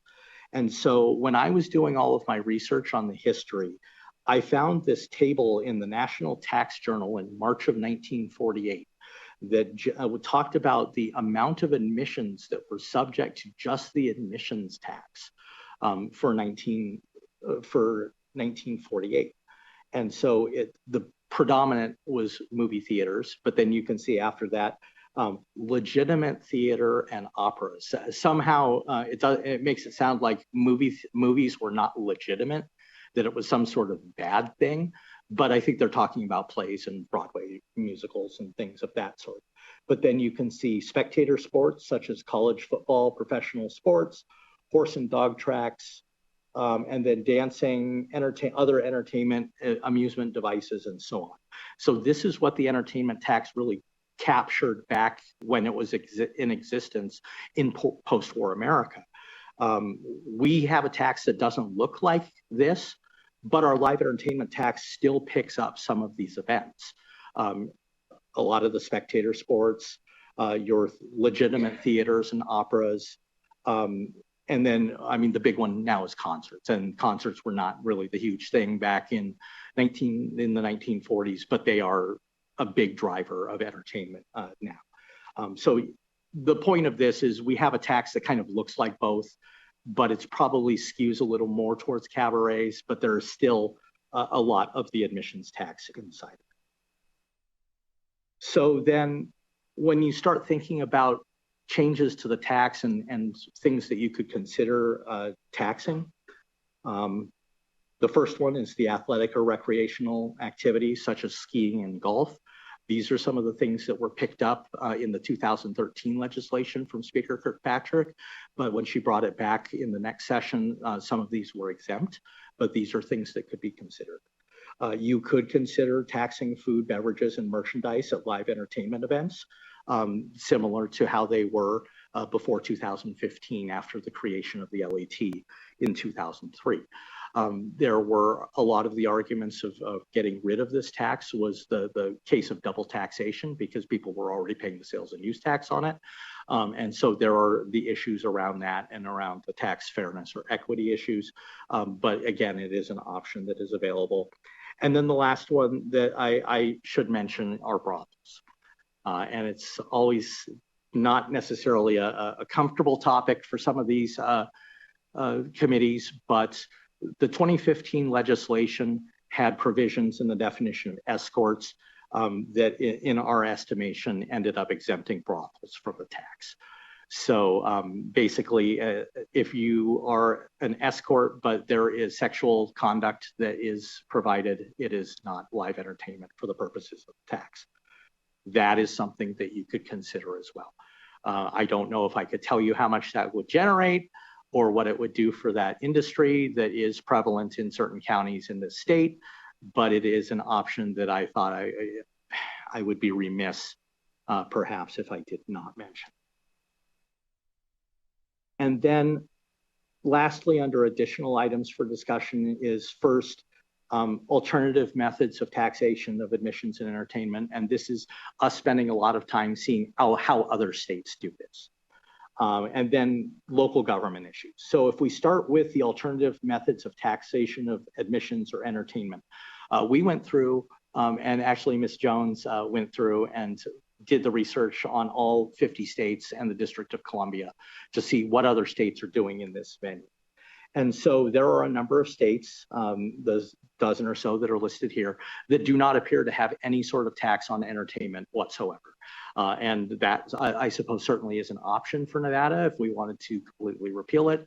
But these are the lists of states that do not have an entertainment tax, at least at the state level in any form. Some of these, it's because they don't have a state sales tax. For example, Alaska, Montana, and Oregon don't have a state sales tax. The rest do not have any sort of admissions tax of any variety. With the exception of Maine.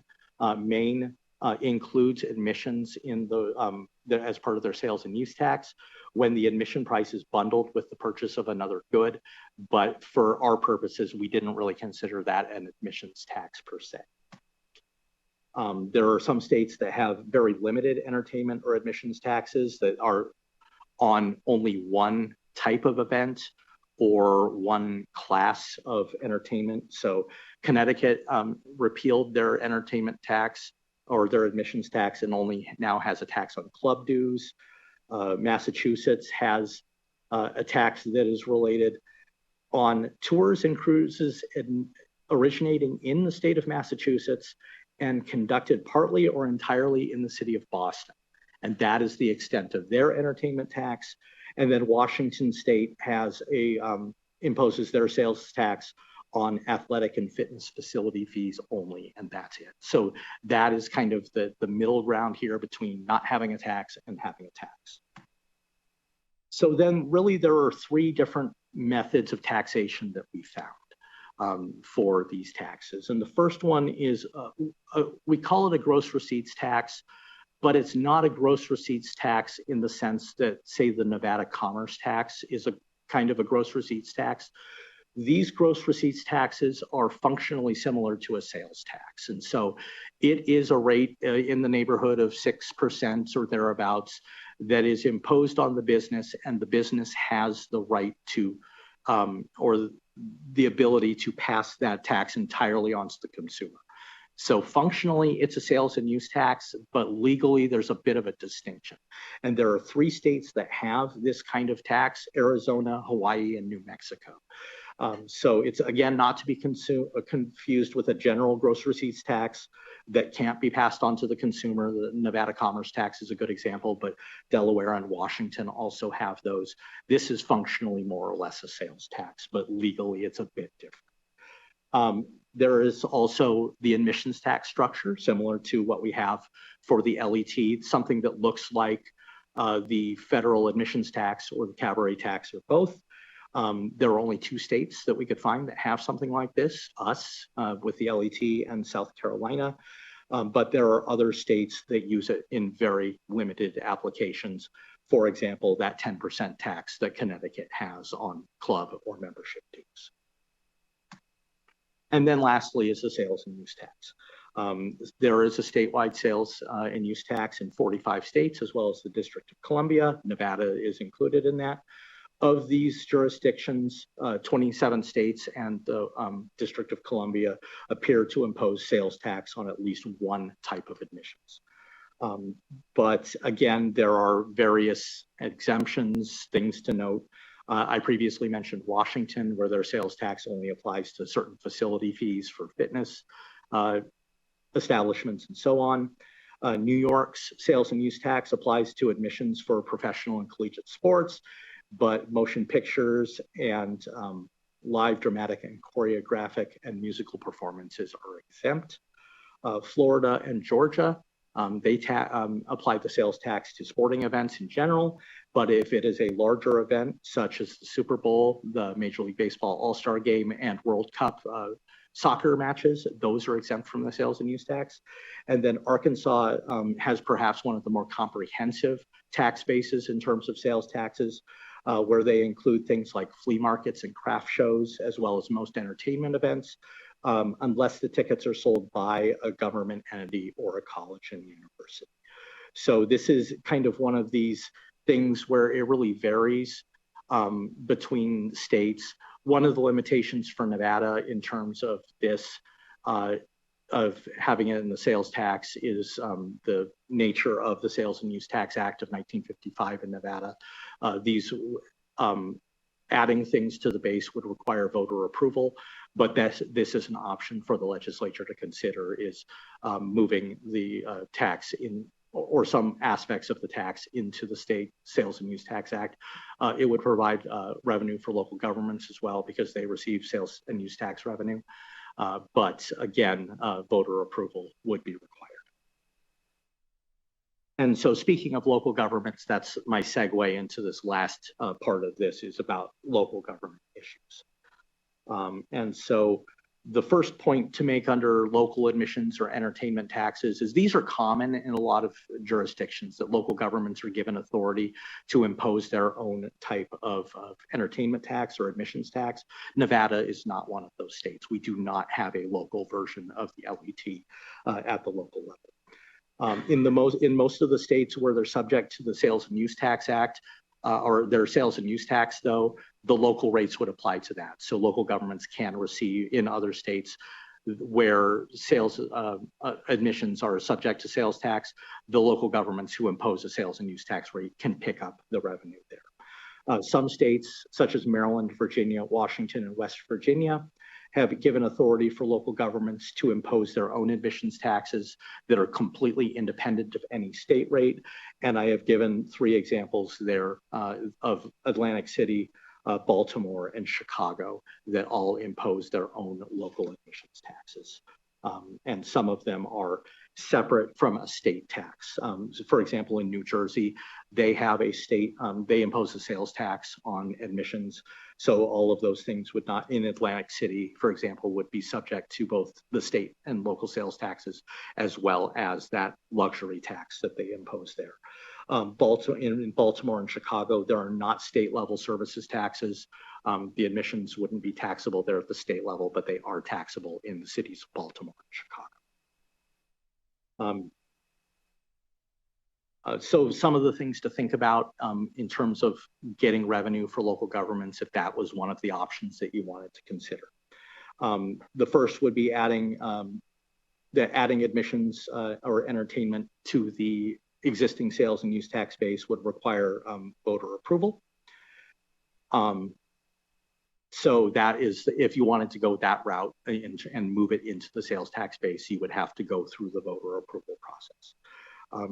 But I would note that cities and counties do have the general authority to issue local business licenses, such as for cannabis, and those are based oftentimes on the gross receipts of the business. So if there was the desire for locals to receive some portion of the LET revenue, or some portion of LET revenue, that is a route that you could go. There are several other options that are listed there.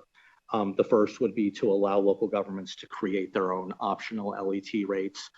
So if you wanted Clark County to allow, to give them the authority to impose their own entertainment rate, you could have that imposed as an optional rate for the county. You could have local governments create their own admissions taxes separate from the LET, so kind of getting closer to that admissions tax level. You could increase the statewide rate and dedicate a portion to local governments. So say if you went from 9% to 10% and say 9% still goes to the state and 1% goes to the local governments, you could use an example, for example, the consolidated tax distribution to get it to the local governments if you want to do that. Or there are a number of other ways that you could theoretically do that, but that is an option for you. The fourth option that's listed here is maintain the current 9% rate and dedicate a portion to local governments. So it would be the state general fund giving up some amount of revenue.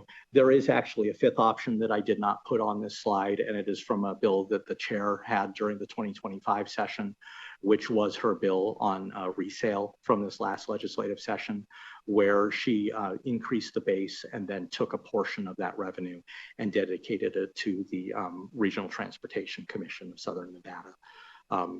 And so that would be a mechanism that you could utilize also. But then you'd start having to look at the questions of when you start looking at these things, if you decided that local governments should have their own LET rate or an admissions tax, you'd probably need to answer a few questions. What is the maximum rate that they could impose? And perhaps getting to the point that the chair made earlier, at what point does the rate become too high? So if you were going to allow local governments the ability to raise the tax, you'd have to figure out, okay, how much would they be able to do? Would that tax be identical in form to the LET, or would it be something else like an admissions tax? Would cities be allowed to impose their own rates, or would they be county rates only? And typically when we're doing local rates, they're usually county only rates, at least when it comes to excise taxes like this. City rates are things that are not necessarily complicated or contemplated under the law for things like the sales and use tax, the short-term car rental tax, and things like that. Then the question of who should receive the proceeds and how should they be allocated, whether you use the current C-tax mechanism to get it to local governments or you use another mechanism, who would be responsible for collecting and distributing the tax. So if you could use the Department of Taxation and the Gaming Control Board and have them collect an extra rate and then distribute it, or you could have a different mechanism and have it remitted directly to the local entity. And then if you do have the Department of Taxation or Gaming Control Board or being responsible, would they be allowed to keep a portion of the proceeds to cover their costs, similar to what we do for things like the Sales and Use Tax Act and some of the excise taxes that are collected and remitted to local governments. And then if the legislature were to choose to share a portion of the general fund LET revenue with local governments, then you have a different set of questions to address. Would you expand the LET base to mitigate or eliminate the loss to the state, similar to the bill that the chair had? What local governments should receive revenue? Again, going back to the questions from the previous slide. Should there be specific uses for the tax proceeds by the local governments? The chair's bill from last session, for example, required that the LET proceeds that the RTC received be used specifically for public transit, whether there's that kind of condition to it or not. And then should there be conditions by which local governments may receive revenue? And for that last bullet point, I will point to Senate Bill 140 of the 2023 session, which was a bill that was introduced by Senator Hansen. And basically what it was looking at was for live entertainment events held in certain smaller counties. So any county with a population of less than 9,000, which was at the time Esmeralda, Eureka, Lander, Lincoln, Mineral, Pershing, and Story counties, that if there was a live entertainment event held in that county by a nonprofit organization that met the criteria for LET to be charged on their event, 50% of the proceeds generated from that, the LET from that event, would have gone to the county to assist in the costs for the county to hold that event. The bill was amended to limit the amount and have the county apply. Basically, they needed to show receipts saying, here are our costs. we would like a reimbursement, and it was up to a maximum of $750,000. The bill got out of committee and did not go any further than that. It was brought back by Senator Hansen in similar form in the last session. It did not get a hearing. But if that is an option also, is that if you're going to share LET revenue with local governments, you could add a condition to it that says it could only happen under certain circumstances, such as the one that was described in Senator Hansen's bill. And so there are 3 examples of bills that propose sharing LET revenue outside of the state general fund. Senate Bill 266 from the 2015 session, which has the $150,000 carve out for the Nevada Arts Council. And then SB 140 from the 2023 session, which was the bill from Senator Hansen that I just mentioned. And then the first reprint of SB 431 from last session. That was the chair's bill relating to LET proceeds for the RTC of Southern Nevada. With that, Madam Chair, my voice is about to give out, and it may be lunchtime for all of us. So this is the point, I think, where if there are any final questions. Thank you. So thank you for your presentation. We're just going to power through. I just want to go through 6, and then the committee members can take their lunch home. But we will give you a break. I think the only other thing I would add is that in taxation, right? If you're thinking about principle like removing exemptions, isn't there a principle of taxing principle of absorption, meaning, you know, it may hit someone harder in order to remove that because the cost that it takes in order to do the thing or the activity.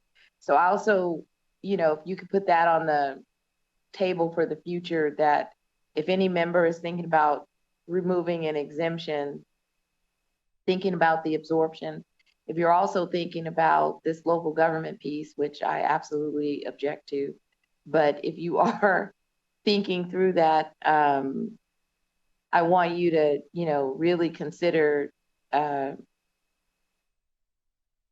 what that means, right? In order to, you know, give that, and maybe also in your personal time research when we've given revenue to local government and then you can't pull it back, right? They never amend it. They never want to reshare money back with the state.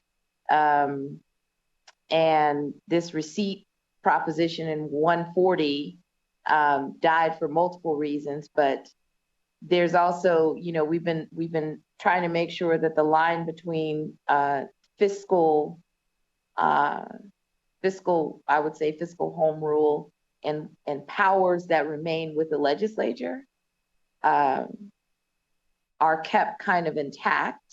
And so I really want you to examine that, like, as you remain in the legislature for the next however many years, 8, 10, or whatever, that you should also be considering the role and the power of the institution of the legislature and its fiscal power, revenue power, and then how you would like to work with local governments and how much power financially you would like to give to them, where ultimately they no longer listen to you as a legislature, right? I mean, because that's also the other thing where they're just like, I care less what you say, dear legislature, we're going to do our own thing. So it's just something to consider, right? The balance of power between local government and the legislature and how you want to deal with revenue. Because they've always been a child of the state. And so you would be changing that relationship.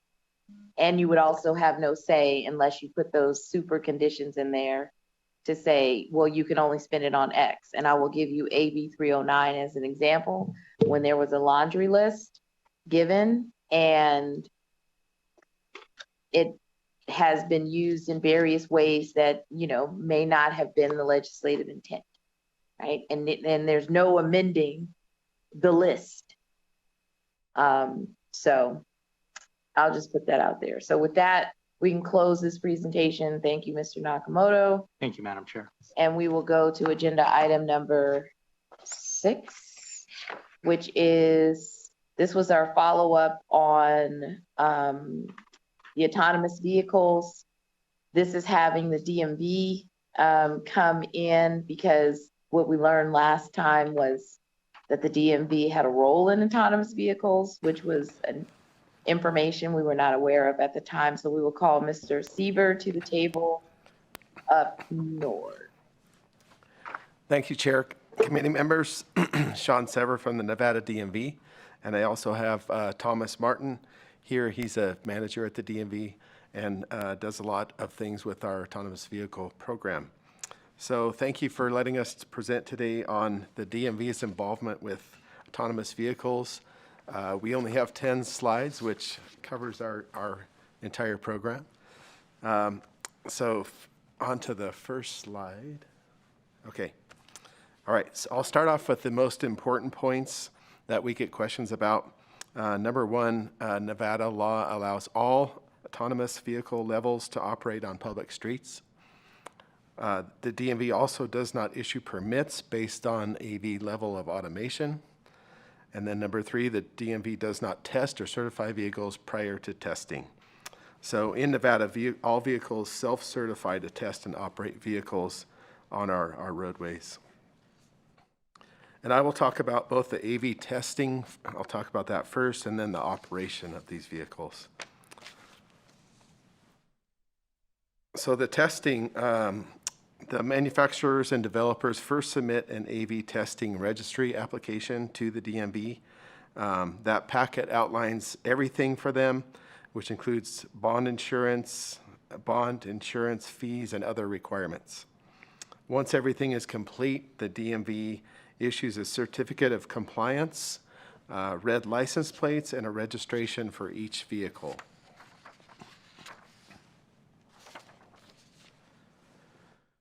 Moving on to bonding and insurance requirements.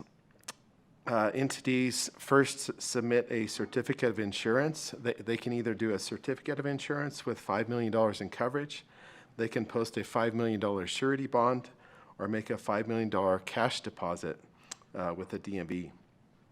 The insurance requirements all comply with NRS, and if their insurance expires or becomes invalid for any reason, the AV testing certificate and testing license plates will then become invalid until proof of valid insurance is submitted. Now on to the fee schedule. Testing fees are $100 for new or renewals, and then license plates are $20.50 for new vehicles and $12 for renewals. Crash reporting. For crashes that result in personal injury or damage that exceeds $750, or traffic violations, licensees provide the DMV with an incident report within the 10 business days of the incident. And then an SR1 report is required if the traffic crash isn't investigated by law enforcement. Now I'll move on to the operations component. So in this case, the manufacturer and developer self-certifies that they're in compliance with NRS 4482A, and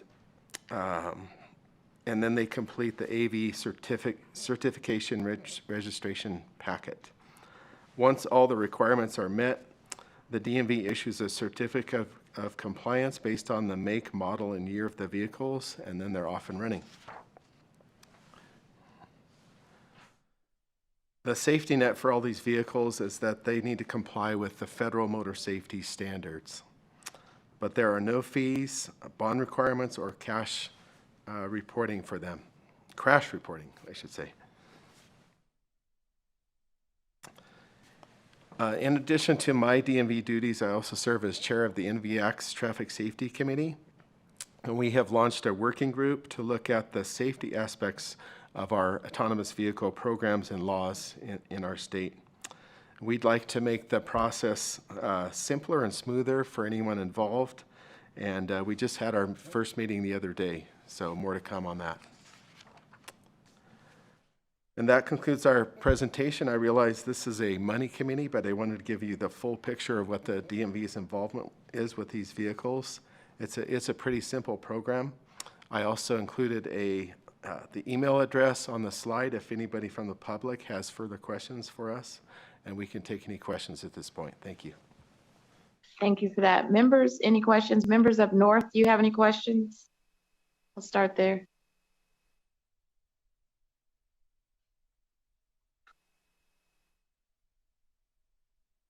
Okay, seeing none. Members down here, Senator Doñate. Thank you, Chair. Just more of a logistical question. I think in the last meeting that we had, there was different structures or different tiers that were established in terms of the level of autonomy that vehicles could have.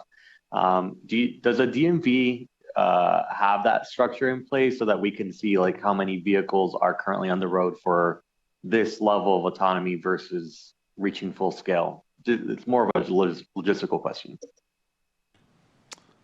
Sure. Thank you for the question. Thomas Martin, Nevada DMV for the record, to you, Senator. So we do not track those stats and the different levels of autonomy. Our self-certification process that Mr. Sever alluded to is a pretty simple process, and they attest to the fact if it's a fully autonomous vehicle, then they can say that the redundancy systems are in place for safety concerns, but it doesn't specify what levels into the full autonomous because there's a 0 through 4 level, but we do not track those specifically.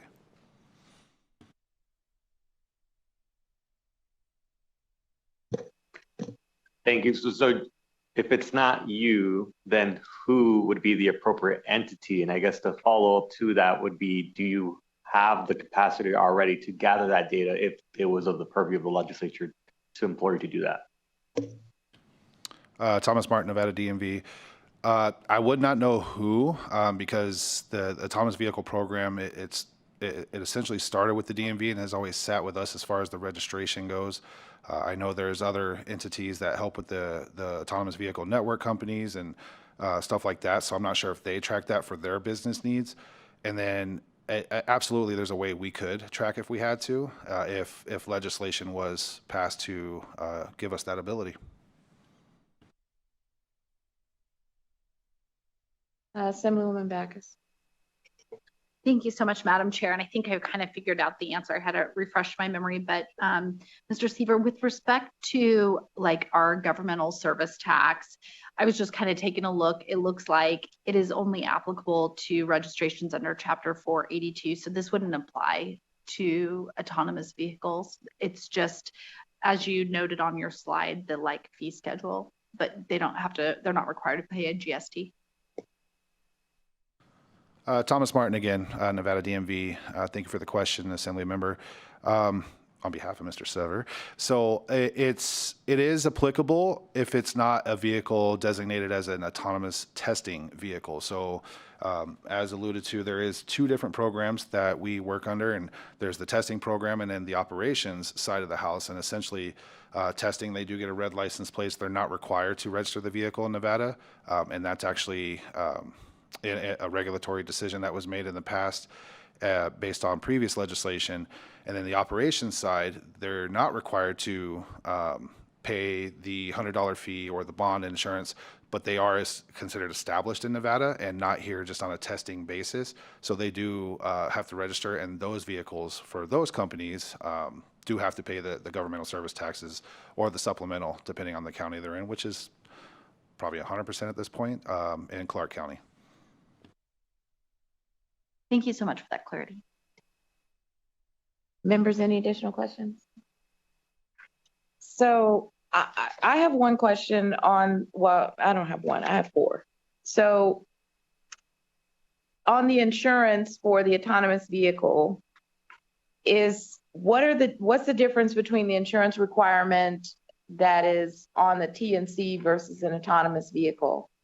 Is it the same level of bond or is it different? To my knowledge, it's different. So sorry, Thomas Martin for the record. It is different. And as far as the bond for us, that's more for the logistical side. If there were to be, if we noticed fraud was committed during the application process, if nefarious things were starting to be identified as part of crash reporting, like Mr. Sever noted, then we can take action against those bonds for either damages caused by those nefarious acts and going that route. As far as anybody else's insurance and bonding requirements for autonomous vehicles specifically, we don't have any say-so in that, so I'm not sure how to answer that one. Okay. Follow up, is there any insurance requirement? And I don't know the answer to this, but so we have data centers, right? So is there an insurance requirement related to the data system in which an autonomous vehicle is using, which may be associated with the crash? Thomas Martin for the record. Not that we impose or we require. There is, again, we kind of consider it an all-encompassing package of the vehicle if it's equipped with an automated driving system as defined by NRS 42A. Once those technologies are put into the vehicle, it's a full package, like I said, and we insure accordingly. Ensure that insurance is there accordingly. Thank you for that. How did you guys come up with the $100 business testing certificate? That's a low amount, you don't think? Thomas Martin for the record, I do think that's very low, yes. Considering to the industry standard, that fee I've been in the DMV since 2013 and it's been in place since that point. So prior to mine, and it's just always been there and it's always how it's been.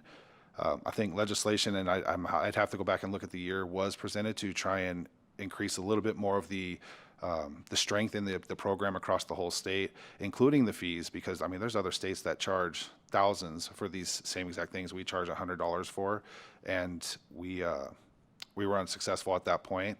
And so, yeah, it is low based on industry standards when others are increasing and ours just kind of maintain. As far as the other fees, just in case there's a follow-up to that, those license plate fees, those are the same exact fees that we would pay as general citizens just for the license plates on our vehicles. So that's where those fees come from. Okay. And then maybe, and one final question, this probably might be for the NTA and not you guys, but I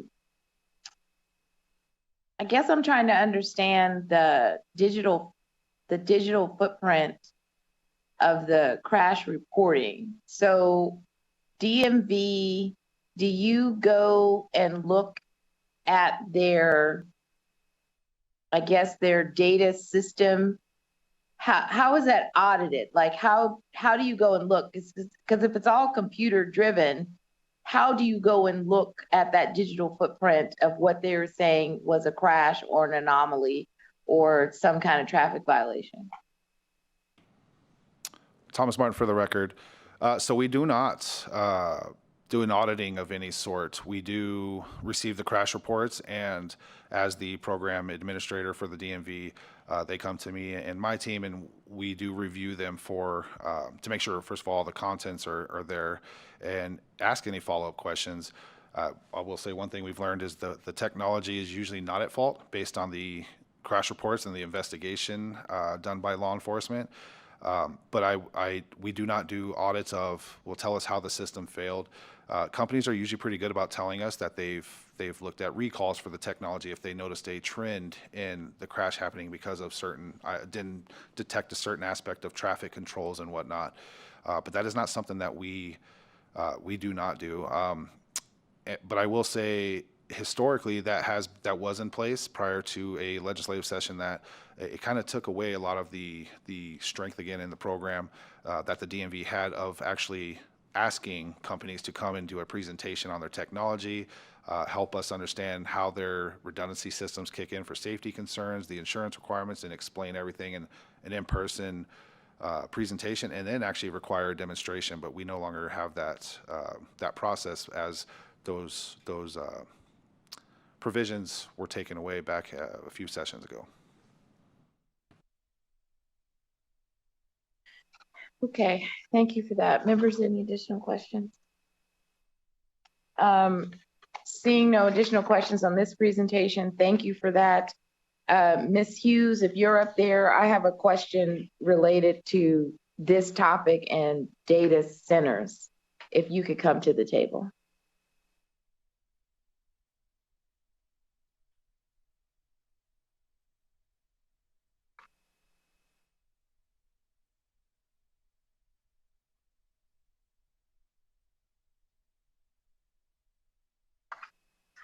Hi, good morning. Well, good afternoon. So I don't know, I'm just curious about this. Are the autonomous vehicles data co-located within the data centers that are getting abatements?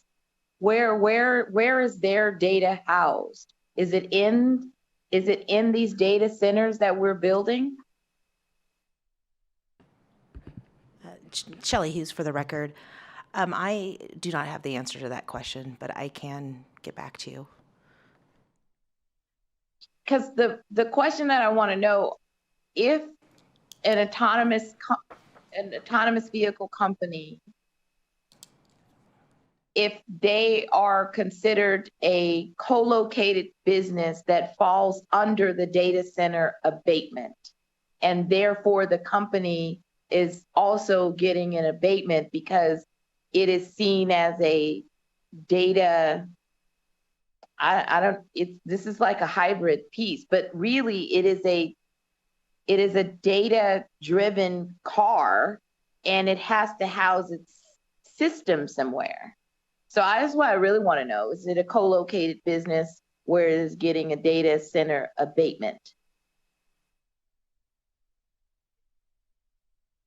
Shelley Hughes for the record. Yes, I'll get that information for you, Senator Neal. Thank you. All right, and so with that, we'll close out this presentation for agenda item 6, and we'll move to agenda item 7.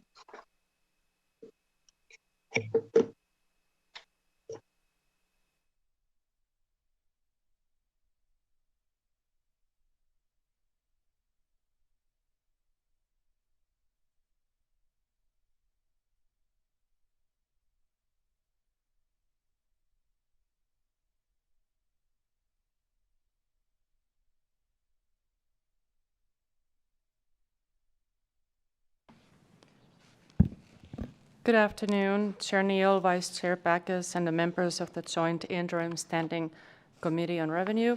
For the record, Susanna Powers, Deputy Fiscal Analyst with the Fiscal Analysis Division.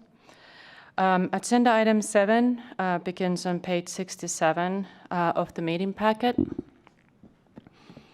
I also have the table up as a presentation. Our fiscal year 2026 year-to-date revenue update includes less tables than our last month's report. The Department of Taxation is replacing the current unified tax system with Project Mint.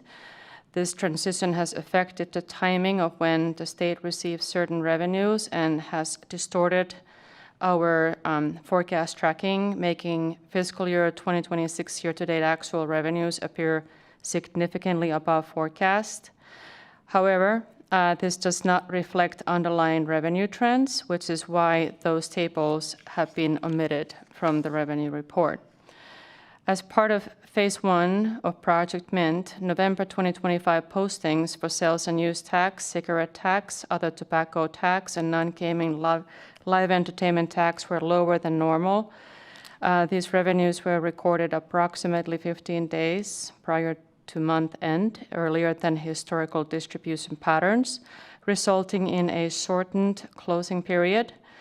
This timing disruption has distorted the comparison between actual fiscal year 2026 year-to-date revenues and the forecast, which is based on only half of the revenue collected in the prior fiscal year, resulting in a significant overestimation of actual revenues relative to the forecast. The impact is most pronounced for sales and use tax, which accounts for approximately 1/3 of the total general fund revenue. The Department of Taxation made a catch-up posting at the close of fiscal year 2025.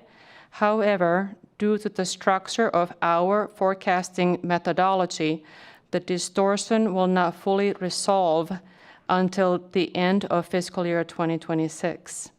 At that time, the tables that we presented last month or in our last meeting will be updated to accurately reflect actual revenues relative to the forecast.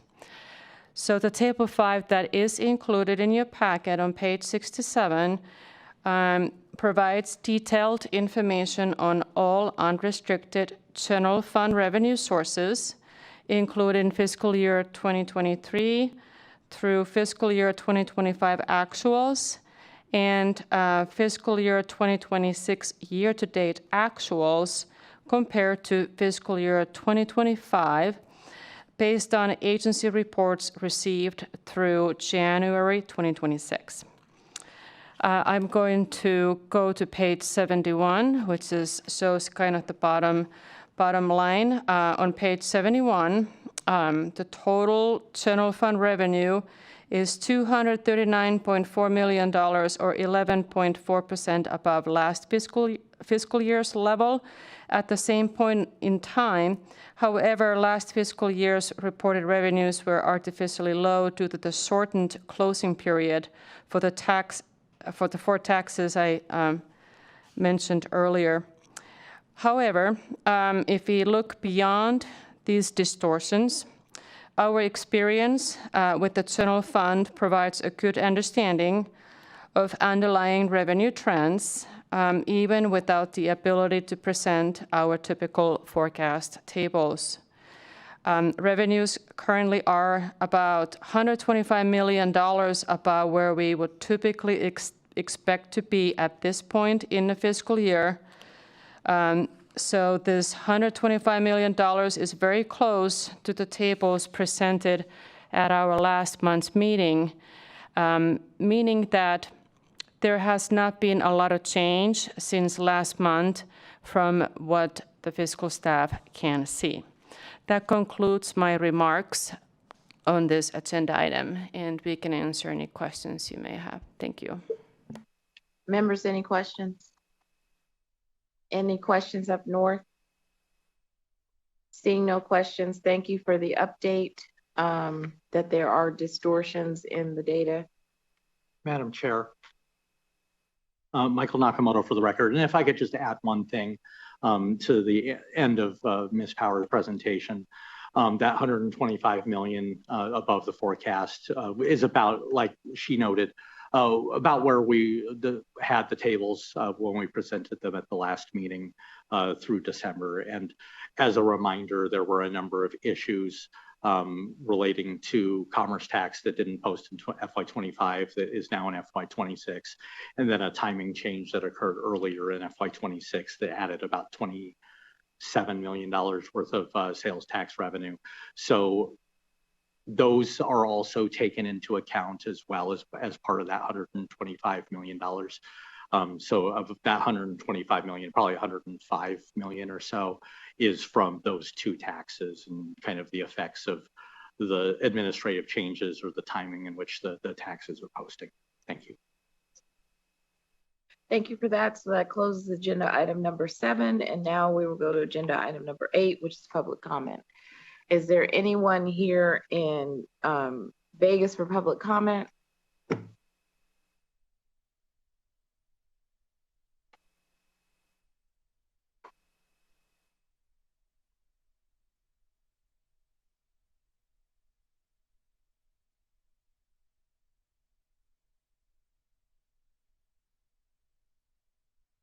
Good afternoon, Chair and members of the hardworking Interim on Revenue Committee. My name is Cassie Charles, here on behalf of the American Federation of State, County, and Municipal Employees. And first and foremost, I want to appreciate your words, Madam Chair, and I'm eager to support a brave conversation about sustainable revenue in Nevada, because we know well that state employees have often faced the brunt of not having brave conversations. Along with low wages, state employees now pay nearly 20% of their paycheck into PERS, as well as see high out-of-pocket costs for their healthcare and are staring down yet another potential rate increase later this year. We don't underestimate how costly it is to make improvement for state worker wages and out-of-pocket costs, but every day I hear from members that are struggling to get by. There is no path toward equitable pay and benefits for state workers without adjustments to our revenue structures. And we are here both to be a supporter and a partner in those conversations. Thank you. Thank you. Next. Hi, Chair Neal, members of the committee. My name is Andrew Clark, here today on behalf of the Nevada Revenue Coalition to respectfully urge this body to commit to a serious and comprehensive review of progressive revenue options for the state of Nevada, considering some of the budgetary cuts we're seeing to PEB, SNAP, and education. We all know Nevada's tax structure is unusually narrow and heavily reliant on sales and other aggressive revenue sources. That makes our state particularly vulnerable during economic downturns, as we saw during the pandemic, and again now with federal tax cuts, when we're unable to fully fund existing programs. Because we rely so heavily on sales and consumption taxes, lower and middle income families often pay a larger share of their income in state and local taxes than anyone else. Meanwhile, the demands on our public systems continue to grow.